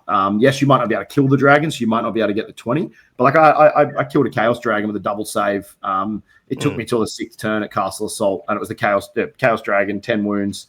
And my Griffin charged in the last turn. He had 1 wound left and killed him with an Ogre Blade. So you can build lists that can do it. I think people overhype, and then they see stuff on the internet and they're like, oh my God, dragons are the worst 100%. Thing ever. And you know what? We're actually seeing dragons as well. Like, you didn't fucking see any of the monsters in any of the other editions. But the last bit of your answer was what I was going for. Because it's not actually about the problem actually isn't dragons. If people actually played enough games, they realize that it's fine. You can just meta for everything. And the fact that I even talked about in 12 months of Old World that we have had an evolving meta that is cyclical. Like Linehammer came out, was a problem, people meted for it, it's not a problem. Dragons came out, people meted for it, it's not a problem. And now a new big block comes out and we'll meta for that, and then that thing will be called the next big bad. I was more talking about and trying to get at how people manage the perceptions of the community, because we are all people who have a voice in this community, and so what we say kind of influences people's brains and thinking. So how do you guys change the perceptions, or how do you approach this kind of these negative things? And I gotta say, having played at a bunch of other game systems at quite high levels, Old World grognards, man, they go harder. They are 11 out of 10. They love a good whinge. Nothing like a good old salt whinge. miners. Yeah, that's because they've been in the mines for so long, and most of the players have come back after being burnt from the end times, and so the salt is they've got sheds. They've got sheds of salt, mate. They need to move the salt. This is a commodity. It needs to be shifted. Yeah, when Andrew and I were playing at a brewery the other day, and someone came up and was asking they're building their army, and then someone else hit me up on Messenger the other day that I can't remember his name, but he messaged me like a year ago and he hadn't got right into it, and he was asking me how the scenes changed and stuff. But I'm like, it doesn't really matter. Just get out and play. Like, I don't know. Like, it's like at the end of the day, it doesn't. Like, I don't know. Like, unless you look, if you are that good, you're going to win games like tournaments. You don't really give a shit. Like you guys, like Nick and ASP, know how to play the game, so they're going to play and bucket. The rest of us, you just want to play.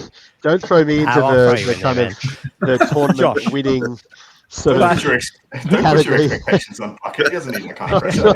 But it's just, it's like, I don't know. I just feel like if it's going to turn you off coming because of some perception, I don't know. There must be. I don't know. You mustn't want to play the game. Yeah, I think I piss people off because, like, I think probably about once or twice a week, I'll have a mate hit me up because, of course, I'm known as a competitive player in Old World and Rank and Flanks and in all the other game systems. So people hit me up and they want me to just tell them the good list for XYZ, and then they'll send me a list of what they've got, and I'm like, you can't build the XYZ list of what you've got. You can't build anything close. So, dude, don't try. Just jump in. Just jump in, get involved, and enjoy. Like, and you will figure out via osmosis and by playing games how you want to play and who you want to be in this game. Yeah.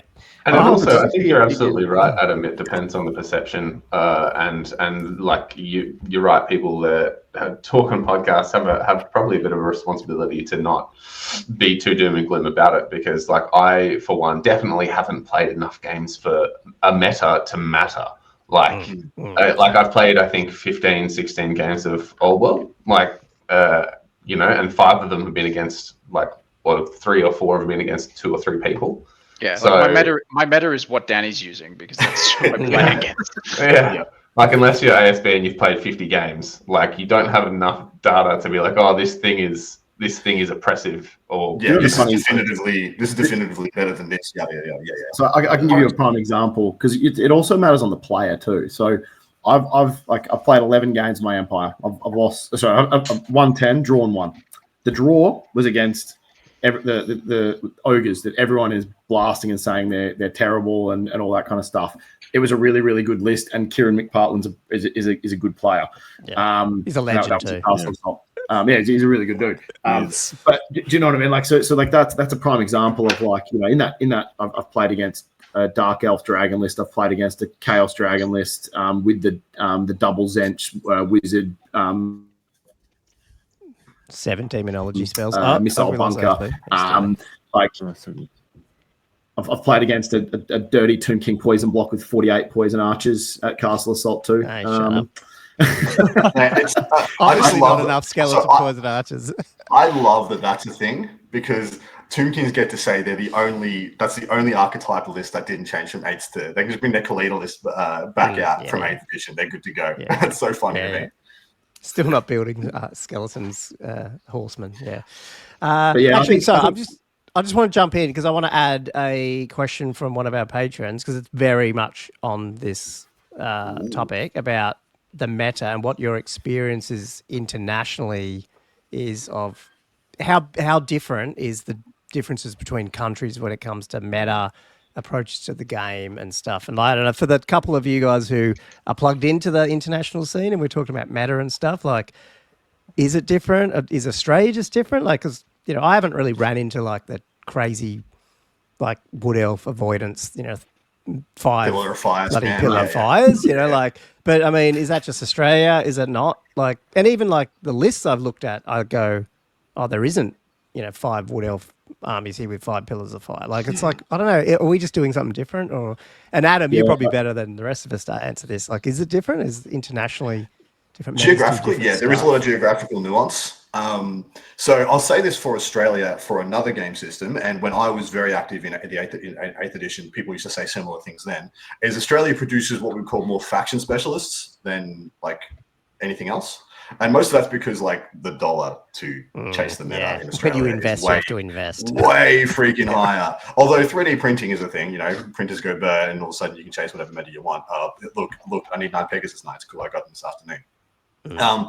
But geographically, there is a lot of nuance, and there are faction specialists the world over that will win with whatever they play, regardless of what that may be. Like, there's a dwarf player in the UK who's winning against all odds. He's pulled down 2 GTs.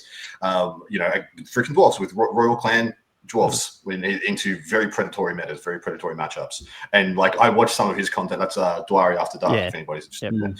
And watching some of his matchups, I'm like, there's no way he should win this game. There's no way. If I bet you I can smash him. And then he just goes in and runs Ragdoll and plays exceptionally well. And so I do think, and one of the great things I'll say about Old World is that, unlike so many other game systems that I may or may not play, generalship still trumps meta. Although list is a huge consideration, and, you know, taking the right things for the right packs, generalship, I mean, you have 100% control of your movement phase. Like, you know, you have 100% control of which spells you choose to cast and when. And there's some other game systems where you don't. So I would say, Australia produces a lot of very high talented faction specialists for that very much influence their geographical metas. And then those spawn their own things, because people will meta for a player rather than a faction. And so we're not quite there with Old World yet, where we have people metaing for their top dog. You're putting in Nick H right now. Soon to be. Well, that's what you need to do, right? That's what you need. Beastman? What's he painting there? Secrets. He's painting secrets. I thought he was frozen. I have asked him twice. Sick that Warriors. That's Oh, beautiful. Yeah. Oh, I sold Thing mine. of beauty. Mwah. But yeah, Is that on a 25 by 50 mil base by any chance? Nah, it's on a. Oh, he's got the 30 by big 60. one. Oh, I could have hoped. Yeah. They look good on the 30 by 60. They fit in quite nicely. They do. Hey, Josh, I'll come back to it. Don't worry.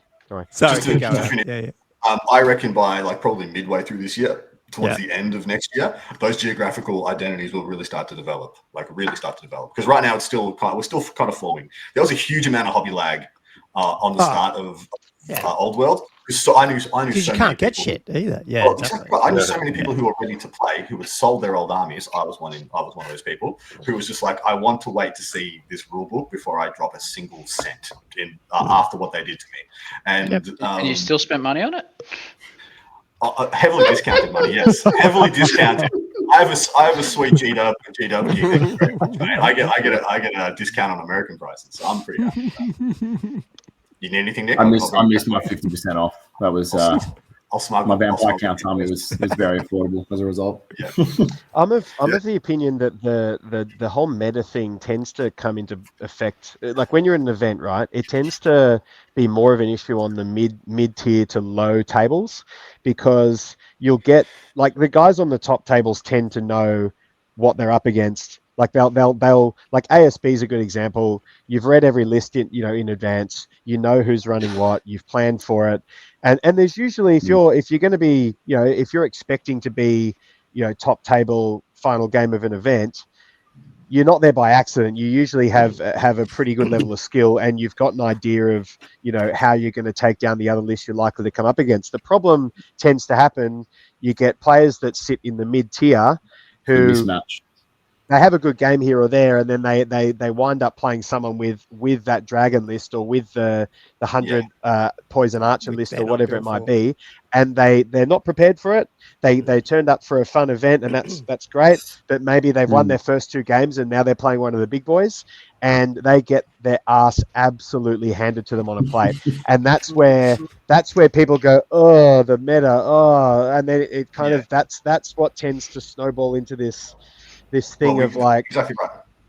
It's fucking wise, Bucket. It happened at Axmaster, and you guys had chat on the on your show the other day. But in the last round of Axmaster, he's playing the Wood Elf Pillar of Fire avoidance list, and he got the Troll Horde. And saying that, like that's the thing we have to fight as a community. We have to fight the feel bad moments, because that's the things that turn people away from the game. Yeah. And it's a combination of managing expectations, making sure information is available to people, so that then when they go to an event, they know these things exist, and so if they get burnt by it, it's kind of on them. And then also people just being aware of what they might run into. And so if they don't prepare, once again, it's on them.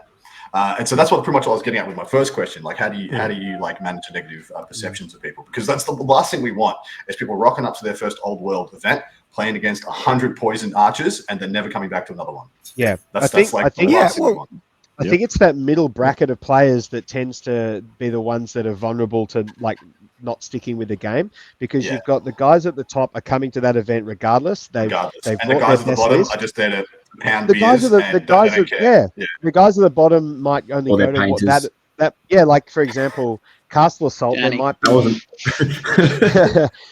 Castle Assault. There might be a few locals who only go to that event every year. They don't travel to any other events, and they're just club guys, and they rock up. They know they're coming last, or they know they're coming close to last, and they're just there to sink beers, play with their mates. They probably grudge their best mate on the first round, and that's that. And they don't give 2 hoots about who they play or whatever. So they're turning up anyway. The ones that are at the top are turning up anyway because they want to be there, they want to compete, they want to play against the best list. And then there's the people in the middle whose experience is quite often influenced by these sorts of factors, right? That's how I see it. So Bucket, this is what you're saying is the root of all evil is ambition, and this is actually a Zen Buddhist podcast and not at all about Warhammer. So is that a question? I'm confused. No, it's just what you're saying. Like that's what I'm getting. It's saying that, like, if you are somebody who regularly goes 1-4 or 0-3, and you continue to come to events, you are the lifeblood of the community, and you are the absolute champions. You are more champions than the people who come first, in my estimation. Also, See, what I try and do is I actually try and take people under my wing. So if there's someone that is in that middle bracket and I play them and they're like, oh, you know, and we're chatting afterwards, like I'll try and be like, you know, if like there's a guy called Andrew King. I'm catching up with him. He was maybe 4 or 5 years younger than me in SA when you know I was sort of a teenager and I was playing a lot of tournaments back then. And he came almost like a little prodigy. And we started grudging every first round. We'd go to GW and he was I was trying to teach him how to actually play tournaments. And so that's something I do. There's a couple of guys in Brisbane I do that with as well. And it's a way of sort of, you're almost like, you know, if you do play them in an event and you get an 18, 19 or a 20 or whatever, and afterwards you can kind of go, okay, well, if you want to get good, then let's work through it together, and then you can turn those middle up to the top. But I think the challenge is that it's a complex one, because some people they're not that competitive. They want to play the game. They go to tournaments, you know, some of them, like, you get people that are secretly competitive, or they'll be like, I'm not competitive, but they actually are. And it's a complex thing. I don't know if there's a right or wrong answer. Well, I just don't think you can sell it on the competitive nature of winning and losing. I think we need to sell this on the community. That we're fucking awesome community be-up. Like, you go, Adam. Yeah. I would just like to say that you heard it here first. The ASB coaching service is open for business. You should slide into his DM. But he doesn't do it online. I've already asked him, and he fucking doesn't do it online. I just want PMs bombard. I've been helping Danny. Yeah, what are you talking about? ASB is online. What about like, if you help with his CA list? He won't play online though. That's I've got you. Yeah. Pay Danny to paint your army. Pay ASB to teach you how to play. Yeah, build your list. I'll just put an AI. We could actually, Holman and I could start a coaching service called the Bald Brothers. Yeah. No, see, I've played against him plenty times, and that motherfucker doesn't give a shit about teaching other people. He just fucking stomps me every time. That's why I'm teaching you a different lesson, Danny. It's listen, I'm a slow learner. If you don't rock up to an event having just put your head in a Borlo Shino and being able to reflect light into your opponent's eyes, you're not at peak performance, is what I mean, I'm of the opinion that if the actual weekend itself is a great experience, people care a lot less about like that one bad game they had, you know, or that one game where someone absolutely, you know, just curb stomped them and they didn't have an answer to it, because they go, oh, well, I had a great weekend away with my mates and we drank a lot and we played some games. And I think I do think that's probably on the TO to have like run the event, but maybe make sure that there's a social thing arranged for the evening. Make sure that there's some sort of side thing going on. Like even do something like, okay, on the second day, if I don't know, like, we're going to have a little board games thing on the side. If there's a few people that kind of have had enough of the event and just want to enjoy the board games, like do that, right? Like, I don't know. I'm just throwing ideas. Or even the night before, I think they could be more opening. Like a lot of times you're setting up, but I feel like sometimes that's a bit of a boys' club. Like that everyone knows who to go, so they go. But for new people, it'd be cool if the TOs. I don't want to put it all on the TOs. It's up to the community to make sure that, you know, like. You only ever have to do that once. Because like I walked into I don't know what it was, 2018 maybe, like pre-CanCon Age of Sigmar event thing, knowing no one at all, and I bumped into a bloke called the Father of Lies and Lockie Mulchcakey, and here we are. Do you know what I mean? Yeah, it's you just have to do it once. Just like I feel like that's a really good thing to do, because it's scary, it's terrifying. Walking into a big room full of like shouty dudes that all know each other and are jumping on each other's backs shouting Spider Rider. You have no idea who anyone is, and you're like, these people are insane. That pre-CanCon AOS event got so wild they couldn't run it the next year because it was just like got so out of hand. But like, you just go up to someone, you say, "Hey, I'm playing this event. What's your name?" And then go from there. Yeah. I think it's also people that are experienced and they're sort of integrated in the community need to think back to their first time. And, you know, I think that's where you kind of, like, I always try and, you know, put my arm around people whether they wanted me to or not. And yeah, like you sort of. That's legal. So it's like, for the last time, I don't want to win the tournament. I don't want to. Hands of a credential card. Is that how your first time happened? You just put your arm around someone and whether they That's how you end up under his. That's how you end up under his wings, yeah. That's why I'm not allowed back in Adelaide. Only once a year. So I think you've got to like you kind of have to go like, oh, like we're all going to get a beer after. Do you want to come? All that kind of stuff. I think, or also like you don't. If you are playing someone that's not at the same skill level as you, you can still make the game enjoyable, or at least be a nice person while it happens. Like, yeah, there's a skill in that as well, though. Absolutely. Yeah, and a social ability that not everybody has. Also. That's true. That's true. Yeah, we all come in. We had a pretty fun game. You and me. What? I was going to say, come on, our game was pretty fun. Oh yeah, that's fine. Yeah, I'm just dumb. Yeah, that's fine. Just need to play more. I had a poison block. I had TMP. Didn't fucking use it. Yeah. You just got the old flying Harvard trick behind you. Bit too early. Too 39 early inches. in the old meta. That was my problem. But anyway, I think Andrew. I played Andrew the year before. I think I got a 19, and I just kept buying. I think I bought him 2 beers. I was like, I'm just gonna. He's not having a great time. He's playing dwarves, which is where his great time, his bad time started. You had a lot of beers on our one because you had the Kamoma mug, and then it was good. Oh, do you know? Can I tell you? He was staying with me and Frank, and he was so obnoxious that Saturday night because we got back to the apartment and we were like, "Oh, wonder what we should get for dinner," and he was just like, "It was." Oh my goodness. And we were just like, you need to take a break for like half an hour. And I think he disappeared into a room and just went quiet for a while.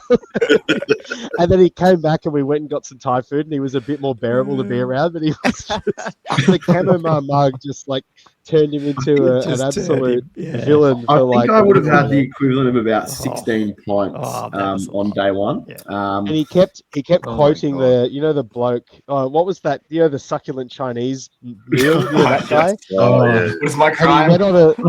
And he went on a tirade about like that thing, and like that just got quoted over and over again, and we were like, "Oh, why did we bunk with him?" Oh my god! And we got hit with ray gun the next morning. Oh yeah, ray gun happened that night. That was the night that ray gun became a thing. It was the next morning. We were like, "Have you seen this?" It was brilliant. But anyway, just quickly, I also think when it comes to events, right? I think variety is the spice of life. Like if all events run the same, like they all run the same sort of set of rules, or same format is what I'm looking for. Yeah, if they all run the same format and it's all the same, and great, here's another 5 gamer and it's 2,000 points and it's this. I think it does get stale. I remember peak 8th edition was every event just about had something a little bit different going for it. So it might be like, I remember we ran a bunch of them in Sydney. That we ran the Muppet Masters, if anyone remembers that. I remember potentially. Gomo, you might. So because our club was called the Infernal Muppets, named after the Infernal Puppet, which was an old magic item. But we would have 4 events per year that were all like kind of 2-dayers, and you'd usually get around 30 to 40 people to them. And then over that stretch of 4 events, I think it was the top 8 players across those 4 events would then qualify for like a mini masters, which was kind of cool. But what we did was there was a few of us that ran these, and we made a decision to make each one of them unique and different. So when it was my turn to run one, I was like, well, I'm going to run 3,000 points. We haven't done that yet. So it was like 3,000 points, and I'd sort of put in the players pack, like, this is your chance to run stuff that you normally can't fit into your list. Like if you want to take that monster that is just a couple of 100 points more expensive than what you can fit into your list, run it, because you've got everyone was used to around 2,000 to 2,400. And it's like, well, now you've got like an extra sort of 20 to 30% points on your list, like go nuts with it. And like, we had some other things in play. Like I think there was a few scenarios and things like that, but that was fun. And I mean, I'm not trying to toot my horn on this, but a lot of people at the end were like, that was a really sick event. And I painted up a whole new unit just for this event. And I put all this, but it was just, I think from memory, I can't remember any other 3,000 point events that were run during that period of time. So I think actually, you know what? Maybe the one in Dubbo. That might have been the only other one. Can anyone remember what that was called? I don't know, but international listeners are going to love that name. They're going to get Dubbo. Yeah. They've got like Australia's biggest zoo is there in Dubbo. What was that called? Does anyone remember that event? Nick, no idea. I'm sure you'd remember this. No? Anyway, it'll come to me. But Vigilance. That's a good Vigilance. Vigilance? Does that ring but any it bells? also it helps flesh out the actual skilled players, doesn't it? That you can just adapt to any. You're not just building for one peak list or meta list. You actually, you're able to adapt. So I like that idea. Back in the day, like in Adelaide, we had 7 events essentially that ran for the calendar year. And so the first event was a 1750 event called GoboCon. And that was special characters allowed, but it was 1,750 points. So you couldn't take any of the Lord level special characters. That was 3 games one day. Then you had the same club run Southern Impact, which was 4 games, 2,500 points, sort of standard, pretty stock standard. There was a guy called Mark Heffernan in South Australia who ran 3 different events. One was 3,000 points. One was 2,000. One was 2,250. The 2,250 was standard 2,000 point list, but then you had to. It was called the Mercenaries. Border Prince's Tea Party, and you had to bring 250 points of mercenaries, like Dogs of War. Then you had there was 2 2-day events in SA. One was 2,000 points, which was called SA Con. Then one was 2,250, which was Crow's Feast. So every single tournament in South Australia had a different points limit with different, things that would happen for it. And so it was really interesting because you'd be sitting there chatting to someone at lunch or whatever, and you go, I don't know what I'm going to bring for that because every single tournament was a different points limit. It made it really interesting. I've had like 3 glasses of vodka and a little bit of beer, so I'm going to bring up something that's going to hopefully either be really good and everyone's going to agree, or it's going to be controversial. But I feel it fits in. I thought you were going to say you had to go for a piss. Big Monday night in the Goody household. What the fuck is Australia going to standardise with our Australian tournament scenery and terrain placement? Please, how did I know this is coming up? Let me just please don't be the mirrored one from fuck that right off. Oh, I love it. Good. I love Rob, but fuck it. Yeah, I think he does great things for the community, but I think that is a miscarriage of justice. It's Marbo. I love the opinions here. Sorry, I don't love it. Yeah. You know what works really well is like just let it be how it is. It's a huge train of conversation and not conflict, but like it's some good spice between different geographical locations, particularly between states or countries in the Infinity community, because the table in that game is so important. It's so wildly important. It dictates the entire game. And so different areas have different tables. Like Melbourne is known for its really dense terrain packed, like short, like fire lanes, not much open space, like different models, different tactics succeed better in Melbourne. Yeah, and then Queensland, our banana benders up there don't really know how to make or paint terrain, so they just leave big open fire lanes and its biggest gun wins. So like I think it's like going to different tournaments and having different terrain just based on what the TO decides, I think is great. So you're basically saying TO plays terrain. Absolutely, yeah. I don't want to be mucking around with terrain at a tournament. Yeah, I think where the issue is a lot of the people that I've seen that complain about it they come from 40K. That's what I've noticed. A lot of the guys, like there's a couple of guys in our club that they but they because sort them out. They've had all those. Yeah. Like I went to the infamous London Grand Tournament 2018. I was in the country and I thought I'd play me some AOS overseas. Great time. And the AOS event was great, but I walked through the like cramped corridors with tables crammed in every like stinking, no like air conditioning, no ventilation, and bare MDF tables with polystyrene blocks as the terrain. Yep. at the London Grand Tournament, London's premier 40k event. So I can understand 40k players being there. I can imagine that smell. So terrain in 40k is a ever evolving issue. Mostly because for every edition since 7th edition, we've needed to add like 33% more terrain. Edition to edition. So right now we have 10th edition tables that resemble like kill team boards, because that's the requirement to like make a fair game when everything can kill everything if you can see it. And it's bad. I'm an advocate for the same. I like variety. I like standardized pieces. Like I'd love for, you know, when a pack's released with the mission list to be like, you will have these pieces on your table. You'll have these pieces on your table. Where they are, you don't know. And I do not like symmetrical tables. I like picking table side to be a tactical, nuanced choice in a game. I also want friggin' more diverse missions though, because essentially I have just played like the same 3 missions for my 50 odd games that I've played, and it's getting pretty dry. I want objectives. I want places I have to be to get extra points. I want this mission, your banners matter more, or that mission, like you have to be in the enemy deployment zone at the end. I want variety in the mission pack, because as it's always been in the fantasy, if I just kill more stuff than you, I win. It just gets old. It just gets old, man. Yeah. Well, I think the other thing with the symmetrical stuff that, and I'm not blaming Rob here, he's put it out, it's really good, but he's doing what he's got. The people that then have jumped on and used it, there's just no terrain. Like Andrew and I played one with the Old Hammer are doing basically symmetrical, which is great, but there's no terrain on the board. There's 6 pieces. He did just do an event where every single mission had a river running through the middle. Yeah, let's see, that's good. I thought that was hilarious. Yeah, those kind of flavor things, fantastic. Yeah. So I think it's probably just that it's Frank new. in charge of that event.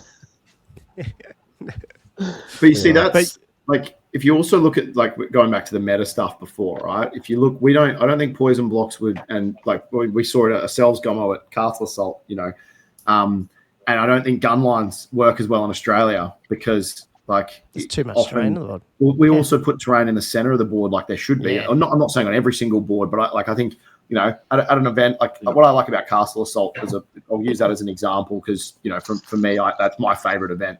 The table we played on had like 8 impassable terrain pieces on it, but the board that Andrew and I played on the year before had like 6 forests. But then I played a game that later in that tournament the year before, same one I played Andrew on, where there was 3 pieces of terrain on the table. And so each table is completely different, and you're having to adapt to the situation. And to your point, Adam, I think table side should matter. Correct. Yeah. Make table side great again. Yeah, absolutely. Yeah, exactly. And the other thing with Castle is like the table, if you're close to the the mess that is what's it called on the Saturday night when the boat race. There's no terrain on those tables the next morning when you rock up because they've already pushed off and no one's bothered to put it back. So that's probably one of the ones you were in the next day there. So sorry, keep going. I completely agree. Like a gun line shouldn't just have a free shot of going, okay, if my cannons shoot your dragon, I win. If your dragon gets across to my 3 cannons, like it shouldn't. Yeah. I think Hohen maybe knows or can remember this, but years back when you guys were doing the Dwellers events during 8th edition, I remember going to that one year and they like deliberately, it was like the first event I'd been to where they were using the special terrain that was like listed in the book, and it was all labeled, and it was like, I remember playing a game where I had to run across the board and there was this tower in the middle that was just like on a 4+ would just like zap my units with lightning every turn, and I was like 4+, zap, 4+, zap, and it was like, but it was awesome because the two of us were just laughing our heads off at like how much stuff got killed from this like random wizard's tower or whatever it was. But that was cool because you actually put on each table a label for like what the different terrain pieces were. Oh, well, this is a wildwood, because so often people were just like, let's just play it as a normal wood. Let's just play that as an impassable. So it was cool to have it. Time where like you would randomly roll. You'd enter a forest. And entering the forest, you randomly rolled, and I always found that a very strange rule. And so we were like, well, we want to keep those interesting, like different types of terrain, but we thought let's pre-label them. And like you said, we put a little label on each terrain piece. So we deliberately set the boards up with that in mind. We were like, okay, there might be a poison forest here that's going to be good for shooting out of or something like that, but we're going to put that towards the middle of the board. So if you want to take advantage of that, you're going to have to move your shooting unit into the middle. Yeah. Yeah. I love that stuff. I love like game crafting. I love the craft of like trying to build a good and thematic and enjoyable experience. Sorry, who's going to talk? I was going to say there was a thing for those who've like gone through the 6th edition rulebook in detail, which I have. There's towards the back, there's actually a whole section where they've got like terrain like generators for every part of the Warhammer world. So you could be like, we want to play a game in Kenry, and now you've got like, oh, here's a big sand pit that's going to do some crazy stuff to you, or here's a monolith that has some sort of power. And like there's a big list of like, you could in theory have a tournament where if you're going loosely off that sort of stuff, you could go, well, this board's Lustria, this one is Kenry, this one is the Empire, this one's the Chaos Waste, and you could have each board actually themed around a particular thing. It's probably been done before, but I'm just kind of, I don't think I've been to an event where they did it. Sorry, Adam, go ahead. So it leads into another question. So there's been strong rumors for probably about 6 months that at least I've heard of a GT pack being in creation, which will in some measure comp the size of the units, the amount of points possibly that you can spend on characters, etc., etc. The question to the panel is, does the game need it? Not if Games Workshop are writing it. Nice. Well, in that case, once again, another dweller's throwing out an anecdote that shuts down a potential discussion point. I think it just needs. Have you ever listened to the drivel that we record? Did you expect anything else? Regularly. I live in hope, right? I don't know if it needs it, but if it comes out, it will be used. But if it doesn't come out, for sure, I think the community will have to. It will end up. We talked about this last week, was it, on Old World Fanatics? At some point, I think you'll see a community come out that's a bit more, because I think Warhammer Fantasy 8th at least.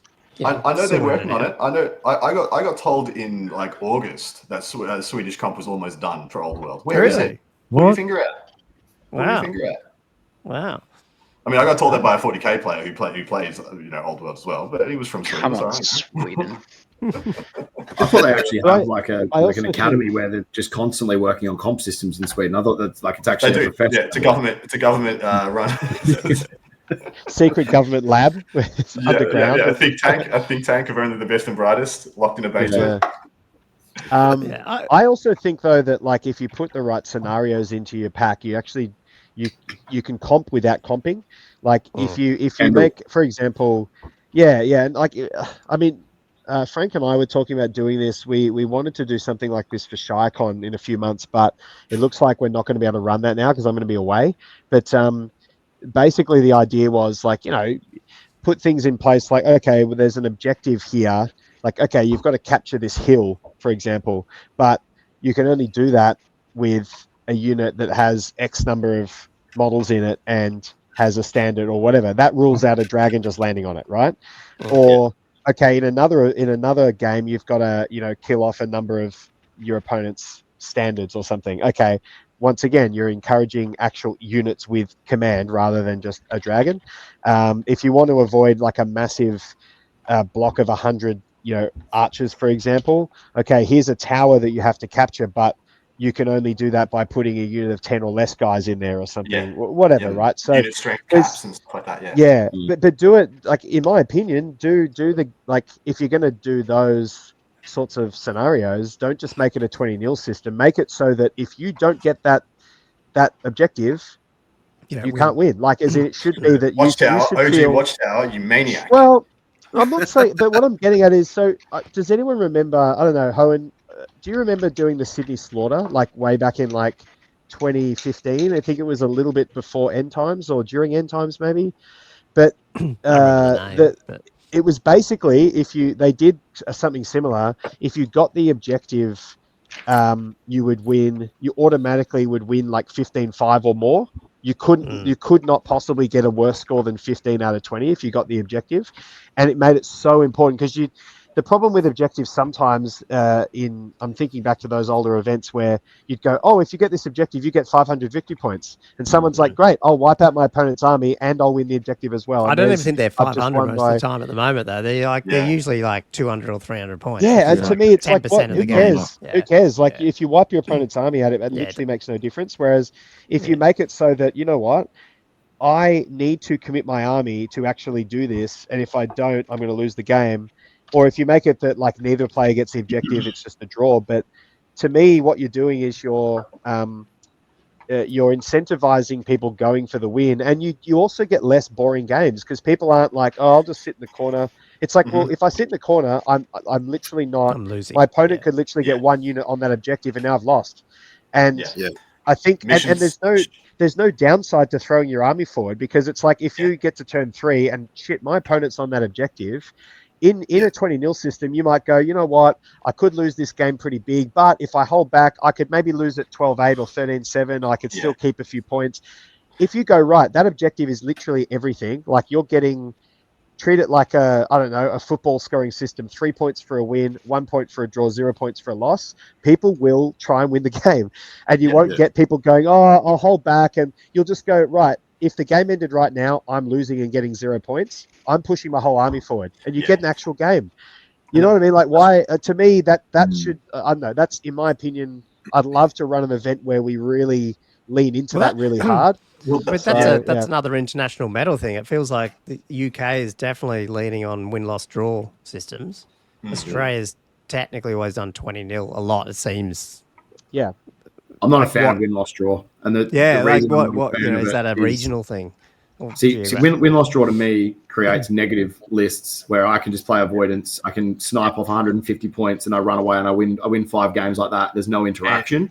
Or I've got one unit that's 1,800 points in my army that you can never kill and just but that's where I think if you're going to do win-loss draw, you've got to have scenarios because you can't. If you're going to play it purely on points, then ASB is absolutely right. You'll just get avoidance lists that are good at killing off 1 or 2 units and then just never losing points.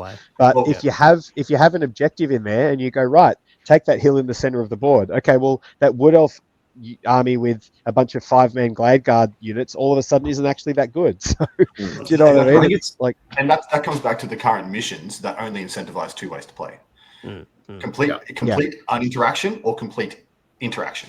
They're only those are the only 2 extremes that really all these missions in the book tell you should do. You should play to get all the points all the time. And there's so many armies, especially the ones, the unsupported army, the renegade armies, that just don't have the ability to play in that. I mean, it's essentially only vampires of the unsupported armies has been shining, shining as like a top tier contender since the Old World came out, for the exact reason that they just have the ability to deny points by regeneration. And so it's kind of just squishing so many possible players out of the game because, like, what incentive does a Skaven player have to come to like a rule book mission event? They're just like, lol, I will just get ruffle stomped. 1 unit of Peg Knights will table me and or win the game. Yeah, I think that the issue with the rulebook missions as well is they are not. There's no. You don't get any points for winning them. You don't win the mission. You're just playing a certain way. Correct. I think Ninth Age actually do it like really, really well. It's one thing that game does do really well, apart from being sterile, is that they do a 3-point. I don't know if 3 points is enough, but they do a 3. So basically, if you don't win the objective, the maximum score you can get is 17 points out of 20. You can't get a 20. You can't get 18 or 19. In order to do it, but it can also create a massive swing, right? Because if you could be getting absolutely bent over, or you might also go, this is a terrible matchup. I can't win this game, or I can't get, I'm not going to be able to get more than 10 points worth of kill points out of this person, but I can win the objective, and you can go for the 13. And so it creates a different style of gameplay. And the way they've done it as well is you've got 6 missions with 6 different objectives. And so what you'll either have the TO that's predetermined those, but that doesn't release them until the day of, or morning of, or sometimes like the way I've run 3 Ninth Age events, I literally just get a D6 and go, right, first one, all right, it's this scenario and it's this objective. And so you end up with 36 different possible games. Yeah, and you got to play all of them. and you only need six. So that's 5. That's 6. You only need six of each to create that, right? And so, and a lot of them are geared to, like, some of them are board control, some of them are, capturing banners and that type of thing. And so I agree. I don't know if 3 points is actually enough. I like the way Kendall did it at Castle Assault last year. I thought that was really, really good. Yeah, was that a 5? I can't remember. Yeah, it was 5 out of the 15. It was, or something like that. Yeah, but also extra the 5. So the way I would do it is that you have your 20 mil system, but for every objective you achieve, you automatically ding the differential 1 point in your favor or 1 point against you. So if you just had a non-interactive, nothing happened, no one died game, but you held the important thing that was worth the 2 points, bang, it's 12-8. Takes 2 off them, 1 off 2 to you, and you just change it. You use the missions to change the differential arbitrarily after the points are already in. I wanted to you guys have got me all nostalgic and tickling my nostalgia, my member berries. But man, the first year of first year of AOS, which was the first year of Ninth Age, was one of the wildest years of my life. The vitriolic hate mail cesspool of the Ninth Age formation, whilst the dejected absolute salt mine that was the first year of Age of Sigmar. Because I literally, when Age of Sigmar came out, I was playing no other games, so Fantasy just died. So I guess I played the first 12 months of Age of Sigmar, which taught me everything I needed to know about how to not take the game seriously, and never have to such an extent again. But man, that was a year. Holy crap! People sending death threats to each other in Ninth Age forums because they didn't agree with their opinion about what the Dark Elf repeater crossbow or some shit. Yeah. Listen, at least it looked similar, and then it just went too far out for me, and then I had to walk away. But it ended up in a pretty good place. I mean, I played a couple of games of WAP as well, and WAP was WAP was good. Yeah, WAP was like the opposite of the Ninth Age, because WAP was just one guy writing stuff and doing whatever the fuck he wanted, whereas Ninth Age was just sometimes. Yeah, Ninth Age was just Warhammer by committee, and you're absolutely right, Adam. Like the formation of the Ninth Age, because it was all the ETC, sort of the head honchos of the we know how well Europeans get along, mate. We know how peace and love and no freedom. World Wars over there. Yeah.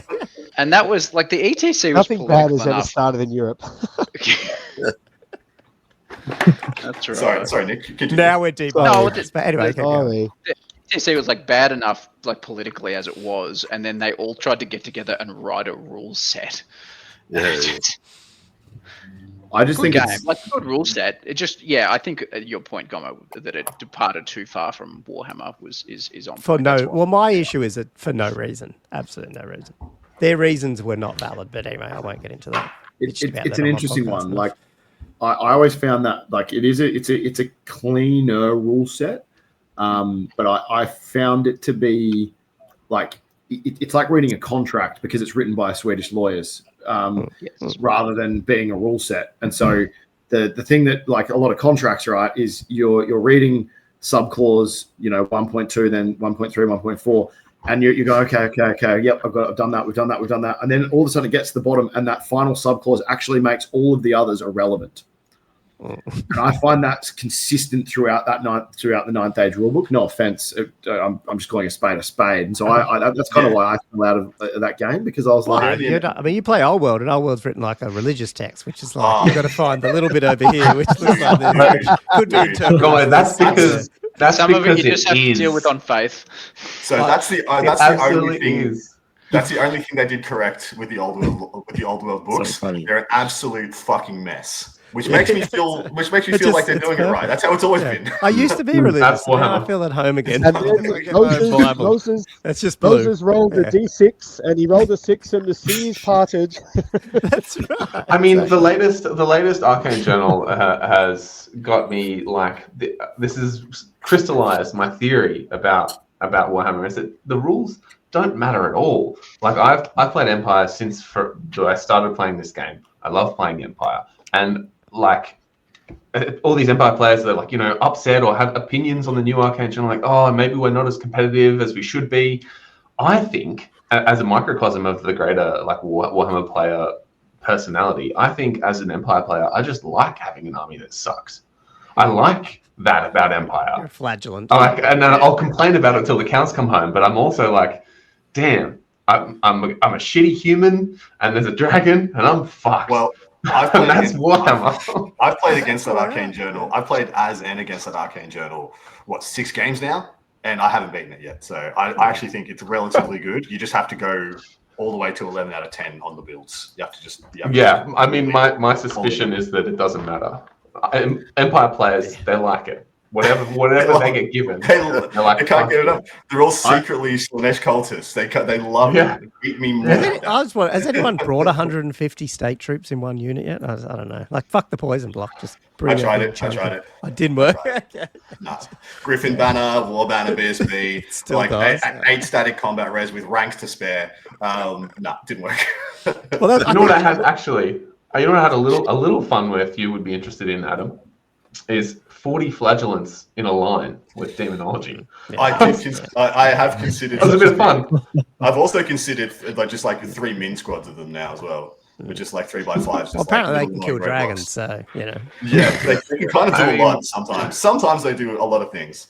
And do you know, if you fly them 36 inches over your opponent, and then suddenly you have a line facing their back line, and you have. I also argue you could do that with any other unit and get a similar result for less points. Yeah, I've been now looking at subbing my halberd unit, my flying halberd unit out for a flying tutors and guard block, and then changing it around slightly. Because Tooties, mate. Tooties are.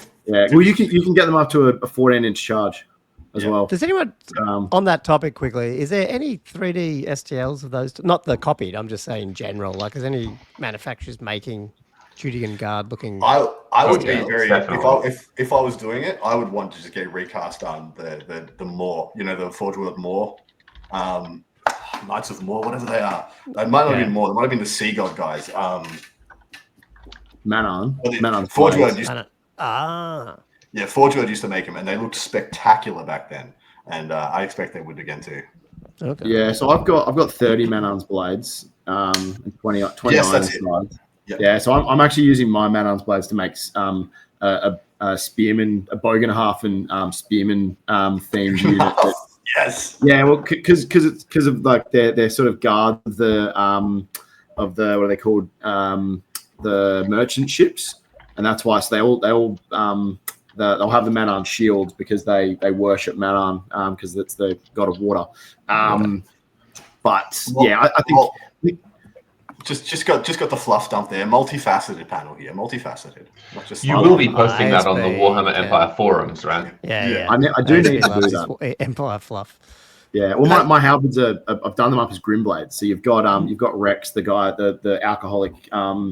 He was a drummer, but I've done him so he's got the bottle and he's drinking and he's got a bugle. And I've got the dog. Hey, have you got that book, by the way? Yeah, I do. Can you send me? I'll send it back. So that is what I love about the old world, right? Sick. You have one of the played the most games, knows everything, taking people under his wing, and he's got this little bugle douchebag in his list that he's so proud of and he's still in love with, just like if he was a 12-year-old. That's the old world right there. That's it. Exactly. Cool. How late do you guys want to keep going back to your flagellant? You're flying. We're still an hour and a half off your average episode time, guys. Yeah, so. that's right. Hey, guys, the Empire players are talking Old World Fanatics, you know. Okay, cool. Keep going, Aspen. It's funny. Do you know I discovered the flying halberd trick by running a block of halberds and a block of flagellants, and I flew the flagellants turn 1, 24 inches up into an inch away from a unit of iron breakers. And then it was late game that I was like, I'd moved the wizard into the unit. And so this was actually by complete accident. It was like my 3rd game or 4th game of Old World. Like we're talking like week 2 or week 3 down at the club on a Friday. And I'd basically blasted this unit of Longbeards because I was like, I'm not fighting this king. Like, so I just shot them to pieces with crossbows and the demonology summoning. And I'd moved the wizard into the unit because I was it was the only way I could like move the halberds far enough back so they wouldn't get charged by the Longbeards. And then all of a sudden I was like, hold on a second, they're drilled marching column. And it was like the final, turn 5. And so I basically then was like, I can fly them there and get them to the flank of these iron breakers that have been fighting these flagellants for 5 turns and have got the final turn charge, got all the buffs on. And basically mince through them. So I discovered it by accident. Drilled is a hell of a drug, man. Drilled is a hell of a drug. Yeah, and then I was like, okay, there's some legs in this. I was like, this unit just flew 36 inches across the board in the marching column. Got 3 buffs off, and I just had a unit of halberds, like 20 halberds, have like 15 strength 5 AP2 armor bane 1 attacks, re-rolling 1s to hit and wound, with then a wizard with 3 attacks that are strength 4. And the warrior priest is all of a sudden digging out 3 strength 7 AP3 armor bane 1 attacks as well, re-rolling all re-rolling hits, 1s to hit and wound. Yeah, it's all strength 7 now, baby. Yeah, well, that's one thing with Tutors and Guard are only strength 3, not strength. Wait, what? Strength 4. Yeah, Tutors and Guard are strength 3 base, toughness 4 base though.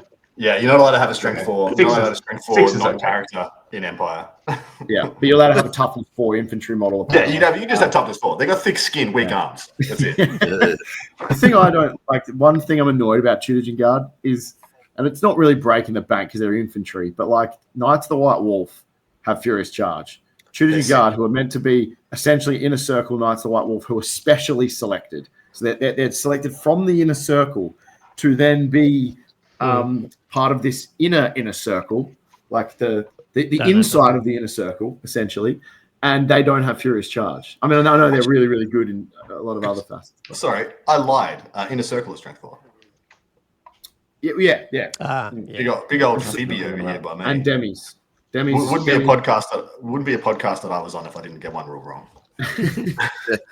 And then Demi Riders are also strength 4 base.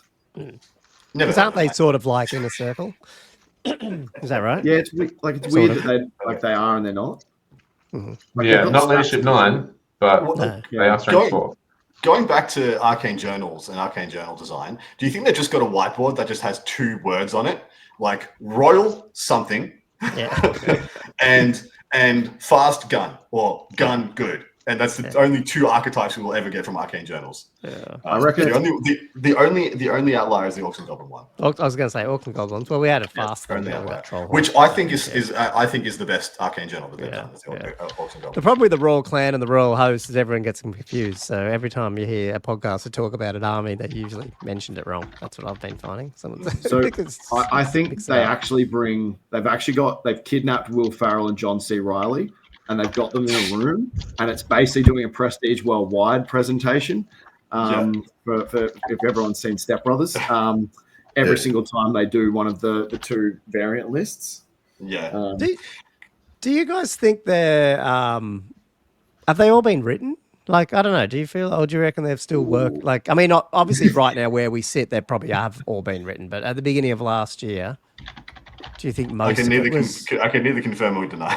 Yeah, I know, yeah. But I just feel like they probably were. Like, when you talk about photography and all this, I just feel like, I don't know. I don't reckon the Arcane Journals are moving around the meta, so to speak, if you know what I mean. But it would be, I mean, I missed a few minutes of this conversation. Who is typing away? Is that Nick? That's me. That you? Sorry, I pressed the wrong button on my microphone. It looked like Nick was typing, but he's paid. This is the shit I have to deal with. You're lucky he's not rustling a packet of snakes. Sorry, keep going. Listen. When Nick sent me the message, he was like, "Hey, the Warhammer podcasters are coming together." I was like, "Where's my packet of snakes? Where's the most annoying shit I can possibly do? Let's make this the worst podcast ever." Specifically gets out his clacky gaming keyboard. In that book, Danny, by the way, it's the omnibus that has Warrior Priest and Riders of the Dead in it. I've also got Hammers of Ulrich, and I've got a couple of others too. Yeah, because those old like Empire fantasy books hard to find. Yeah, and people want like $400 for them on eBay, and I'm not into it. Yeah. I'm always tempted to buy a Tamerkan book every time it comes up. I'm just like, I'm not spending $500 on a book that I have a PDF of. No, I'm sorry. What you need is like, you need that situation where it's like someone's like 63-year-old mum and their kid who played Warhammer like 10 years ago has moved out of home. And she's like, just someone come and pick it up for free. Yeah. I got one of those recently for $5. It was I can't remember the name of the book, but it's like the story is this like general who got it's based in Hockland. It's a shorter story. It's only like 150 pages. But yeah, I won't, just in case people actually want to read it. This is great viewing, not knowing the actual name of the book. But yeah, I'm not going to tell you the name of, but I don't want to spoil. She was also 10 minutes from my house. I was like, what are the chances that this lady's like selling? I'm gonna try and Google it. I also got lucky with that during the period where you had the arms race, where like buying a Tomb King model cost you, a kidney and your house deposit. I got this lady was selling a Tomb King battalion, like the original Tomb King battalion had like 32 warriors, 8 cav, 3 chariots. And she was selling one of those, and she put it up, and I was like, she put it up for $140, which was $10 less than it used to retail for. And so I swooped in, I was like, look, I'll give you 180. I think it's probably the right thing to do. So I offered her like an extra $30. Then anyway, she goes, okay, that's cool. She sends it to me from like Perth. I open it. There's an extra like 32 warriors in there. There's 2 extra chariots. It's got a necrosphinx and 3 spirit hosts. Wow! As well as random ass 3 spirit hosts. Yeah. I think I ended up just selling it on. I had like a whole bunch of Tomb Kings. So I've got a Tomb King's army sitting next to me in a box. I won it in one of the, so before Age of Sigmar occurred, there was just a GW RTT, and I won a brand new in-box OG box of Snake Riders and that battalion, and then I collected a huge amount of others, just bits and pieces over the years. And I remember cracking them open one day, just being like, okay, I'm going to get back into this, I'm going to do this. I took one look at the mold lines, and I was like, fuck off entirely. just gone. Nah, not doing it. I deserve better. Me. Now, I'm not sure if this has come up in that 5 minutes that I went for a break, but the miniatures, right? Obviously, they've re-released a whole bunch of the old stuff, and then there's obviously been a few extra bits and pieces here and there. What do we think of the miniatures a year on? I mean, apart from the new ones. Well, just all of it. Like, I mean, some people like getting the old miniatures back. Yeah. Like, I don't mind it at all. But then others are like, we should be getting a whole new range. It's like, well, I'd rather have the old stuff back than not getting a range at all. So So that's fine. I could definitely tell you the GW reasoning behind it, because there was a lot of plans for this launch. There was a lot of plans. But to your question, I'm really happy to get most of the old miniatures back, because they just tickle all my nostalgia berries. With the exception of one, and that's cat-faced big hands. You guys know exactly who I mean. The Bretonian foot guy. We're still going to paint him. Josh and I both have him, and we have not painted him yet. He's beautiful. He's flappy hands. He reminds me of flappy hands. He reminds me of Rollo from Vikings.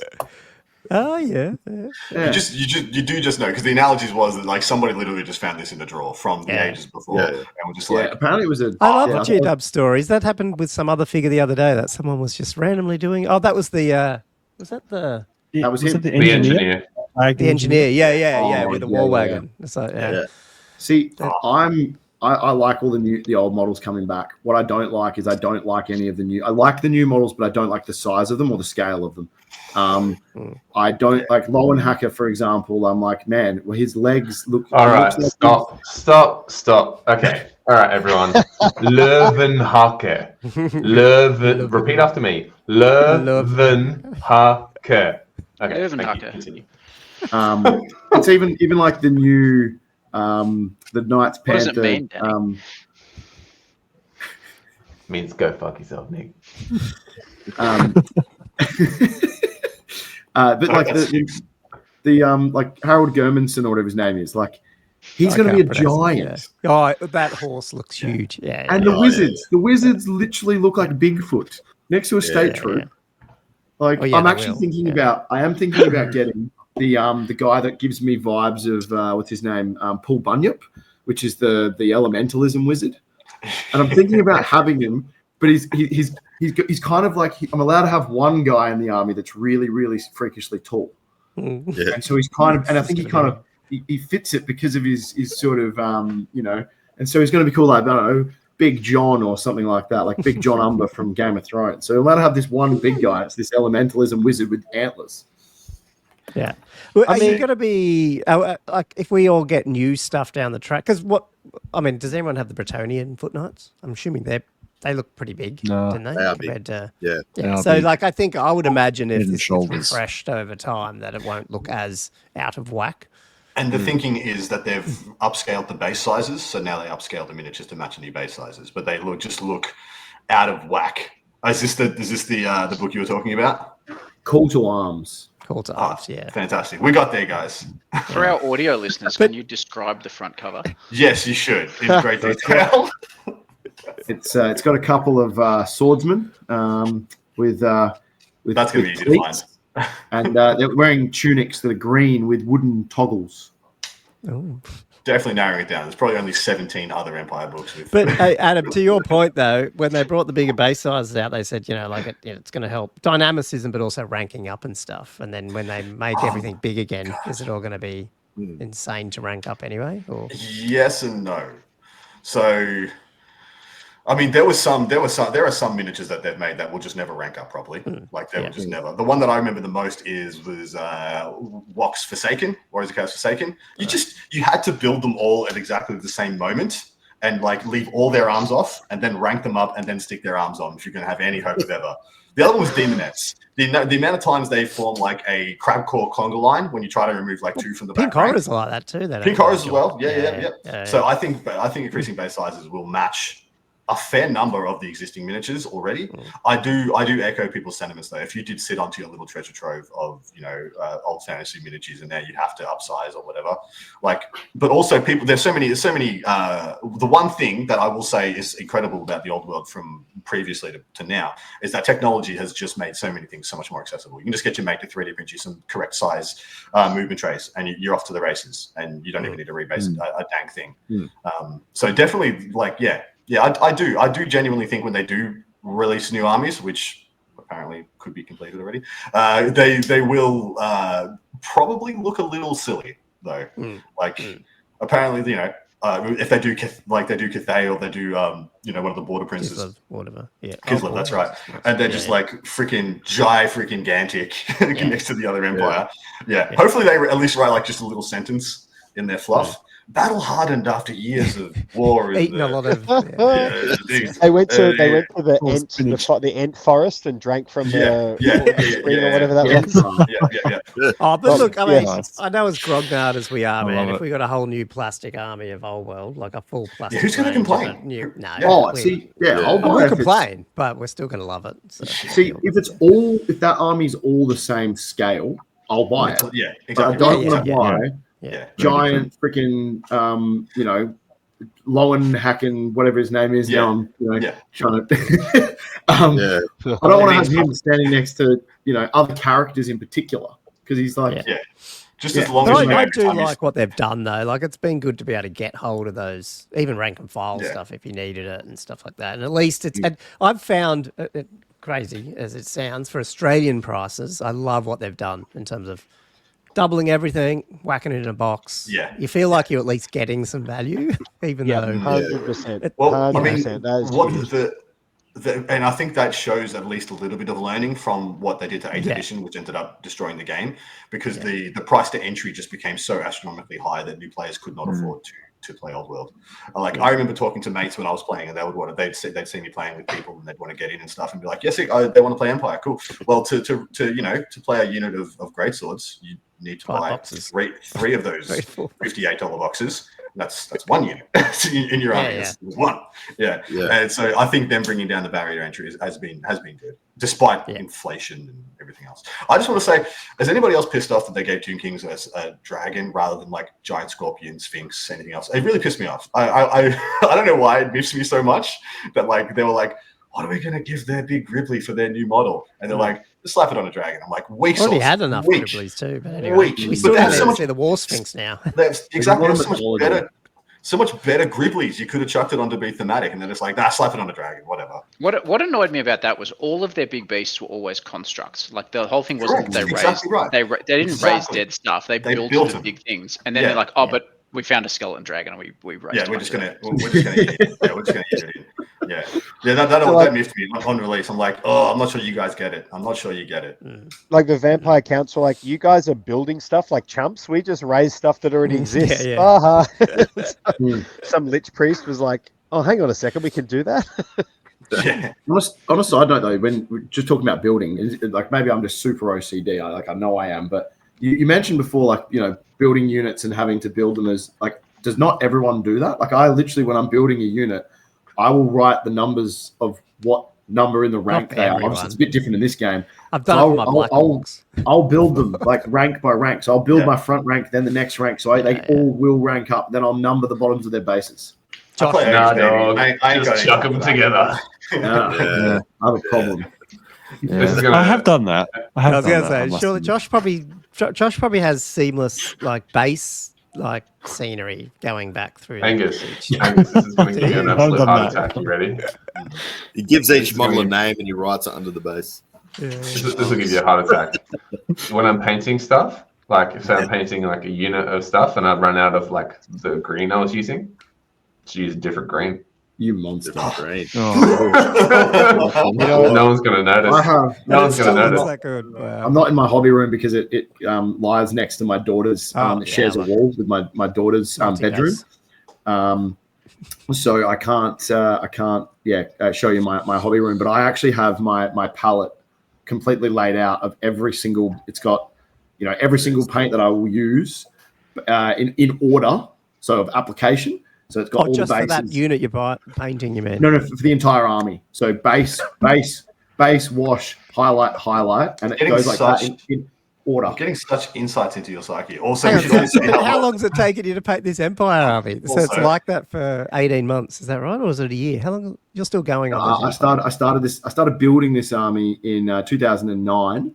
And then there was 3 units built. And they so is it still laid out? That system's actually slowing things down for you. Oh, no. I'm more than, so I started painting it this year I think I started doing test models in April. Last year, I should say. But yeah, no, I've got fully painted armies. Like I've got, my Vampire, I've got 5,000 points of Vampire counts fully painted. I've got, I think, similar for Bretonians. But this is, but I lay them all out, and it's just like a system. I'm a very process-driven person. Really? Increasingly less surprised that you read the book every day. Yeah, no surprises. Has anyone like thought about getting their hands on these old babies? Yeah, multi-base. Do you want some? I've got some. Yeah, legit. I was waiting to. They're good. I was waiting to see how long we could keep you holding that up before we I was like, we're on like about 4 minutes here. Let's go. Some night goblins are going on them for the tournament next week. Just because I might have to on your ones. Yeah, because there's 50 of them, so just in case I TMP them in a different formation, they're easy to get out. It's 5 but these work obviously pretty great with units that don't rank up very well, because you can get them on there, set and forget, stagger them, and off you go. Yeah. Especially for the horde ones that die in groups of 5 or 10 anyway. Exactly. So I've got, mate, if you want some, I've got so many of those from because all the Bretonian Archer boxes come with them for the defensive. They're obviously they're not old world size though. They're 20s. Oh, the 20s. Oh well, I'm currently building a whole Skaven army on 20s. So you're massive. And these are, I mean, the idea is like, I mean, I'll get the base adapters as well, so I can play Old World with them. But like, little Plague Sensor Bearer there on the 20, and worth a bit of money. That's so funny. We'll be like saying that that's old school, 20 mil. Yeah, that's expensive too. That's expensive. I managed to get a lot of stuff for like fairly reasonable prices, to be honest. Man, those bring me back when they designed models in 2 dimensions. Yeah. These though, just slightly, don't look under their legs. These are still some of my favorite models. These little Globidiers. They just look so. They've got good detail on them, and they're kind of like doing stuff, but not like jumping off rocks and sliding down, staircases and doing crazy stuff. But they're just kind of like looking like they're about to do something. Yeah. Mm. Hey, I know some people have to drop off soon, but I just wanted to bring that up. If we should close it off soon, or do you guys want to keep going and have some people drop off, or what do you guys want to do? It seems like we've been a pretty good chat. We can probably. I might jump off, given it's a Monday night and I'm going back to work tomorrow. So. Oh, okay. Yeah, that's all good. The right time for me to do that. Oh well, it might be good we should just close it out then, if you guys want. Like, I think we had a pretty good chat there about what we thought, and hopefully we were positive, but also a bit, hopeful for the year ahead for the Aussie tournament scene and all the others, and the game in general. Yeah. One thing I have to do, Andrew, I have no idea what your voice sounds like. Kind of like Barry Manilow's. There we go. Sultry, delicious. Yes. Chocolatey. He just admitted that he doesn't listen to Old World Fanatics. Oh no, I was just listening to this podcast. I love listening to everybody else. It's been awesome, man. Yeah, thanks. My gin and tonic, and listening to the Australian. I'm actually surprised we've managed to get this many people. It's quite hard at this time of year to get people around in general, and it's been actually quite surprising. So big thank you. We've lost one podcast, couldn't make it. Which is it? I keep calling it Two Dice. It is Two Dice, isn't it? Two Dice podcast. Well, they're dead to us now, right? Two plus? They're failed. 2 plus, but I always say 2 dice. It's 2 plus podcast. Yeah, God, I get it wrong. Yeah, those 2 dice guys, they're 2 plus. You really were trying to get as many clean, bald, shiny heads on here as possible. I was, yes, exactly. Yeah. Apparently they couldn't make it, but next time maybe. So maybe we can do this more than once a year, but we'll see how it goes. I guess if people do it every quarter to jump in, it'd be fun. Hey, Gomo, we can't have this be more regular than Dwellers episodes, okay? That's okay. Well, so June, after June. Very nice. Thank you. No worries. Well, we'll let you guys go. Thanks so much for catching up, and any other shout-outs quickly, or you're all good? Shout out to Danny Paints. Shout out to ASB coaching service. The widest wings in Warhammer. That's the catch. That's the catch. And now back to your regular podcasting, I guess. Cheers, guys. Well, that was finished. Man, hopefully people, if you're still listening to this, I think you would be, because that was a pretty good recording, I thought. Yeah, that was fun. And you heard us there. We're probably saying we might try and get that out every quarter, or as Nick said, not Nick, Danny said, at least after their first episode of the year, which might be June or July for the Dwellers. So it might be later than that. But no, it would be good. It feels like most of it. It's really good to. I mean, we know a lot of the guys sort of some of us know more of each other than others, but it was good to get on the call, and I hadn't chatted directly with Adam and stuff like that, so it's good to. Everyone's very keen to do those things, so I think hopefully people enjoy that. You get a lot more diverse views just for that one episode. I think it'll be cool. I think it was worth doing, and it won't just be a New Year's thing. Hopefully, we'll try and squeeze it in throughout the year where it makes sense. Yeah, and then obviously, if people liked what they heard, they can check out a few of the other people that were on there. But it seems like obviously, I think as Danny was saying, I think Dwellers probably might need to ramp up. I think they were talking about possibly trying to get on a little bit more, but they're all over the world now. That's the problem. They're too famous. They were too famous earlier, and then they've all moved all around the world. I think it's are two in Europe now, in the UK or something. Yeah. Dave and Chris, and then that's it's the same with like Angus. I know he's got his kid now. It's like, life gets in the way, so sometimes it's. Yeah, Eddie Bucket was saying that. That's right. And to be honest, it's probably that Old World's still new, and Melbourne really just hasn't.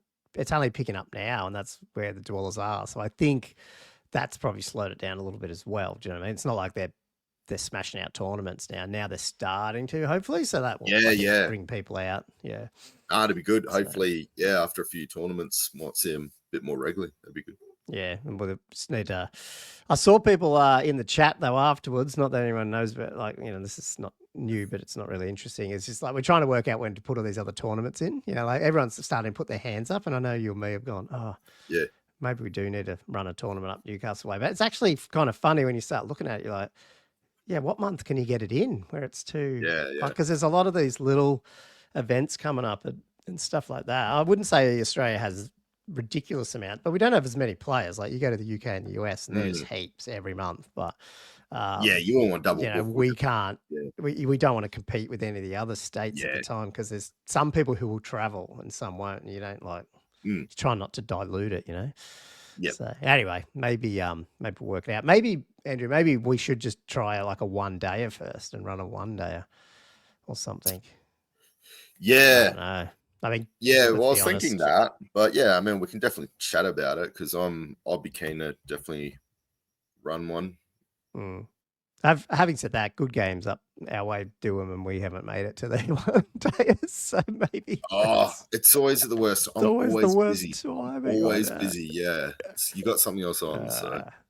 But it did sound like that was one of the other points that people were saying, that maybe, just kick off with a lot more 1-dayers to get more people involved, which I'm not against. Yeah, that sounds good. Yeah. Anyway, well, that's probably a long one. So thanks for listening, everyone. As I said at the beginning of the show, if you want to join our Patreon, jump over to patreon.com/oldworldfanatics. But also, you can support us just as much, like, subscribe, add some comments. Did you like the mashup there? What's your thoughts on the meta? How's it different, from your area, and all those sort of topics we brought up? What are you looking forward to in 2025 for Old World? And we'd really love to know. And obviously, I'm assuming you follow all their podcasts. I will hopefully link them all into the descriptions. But if you don't, definitely get over there, like, subscribe to all their ones as well. Until next time, though, man. Yeah, and everyone, I guess keep hobbying. And we're going to see you next week on our second live stream. So cheers, Andrew. I'll let you get going. Yeah, thanks, mate. Ciao. See ya.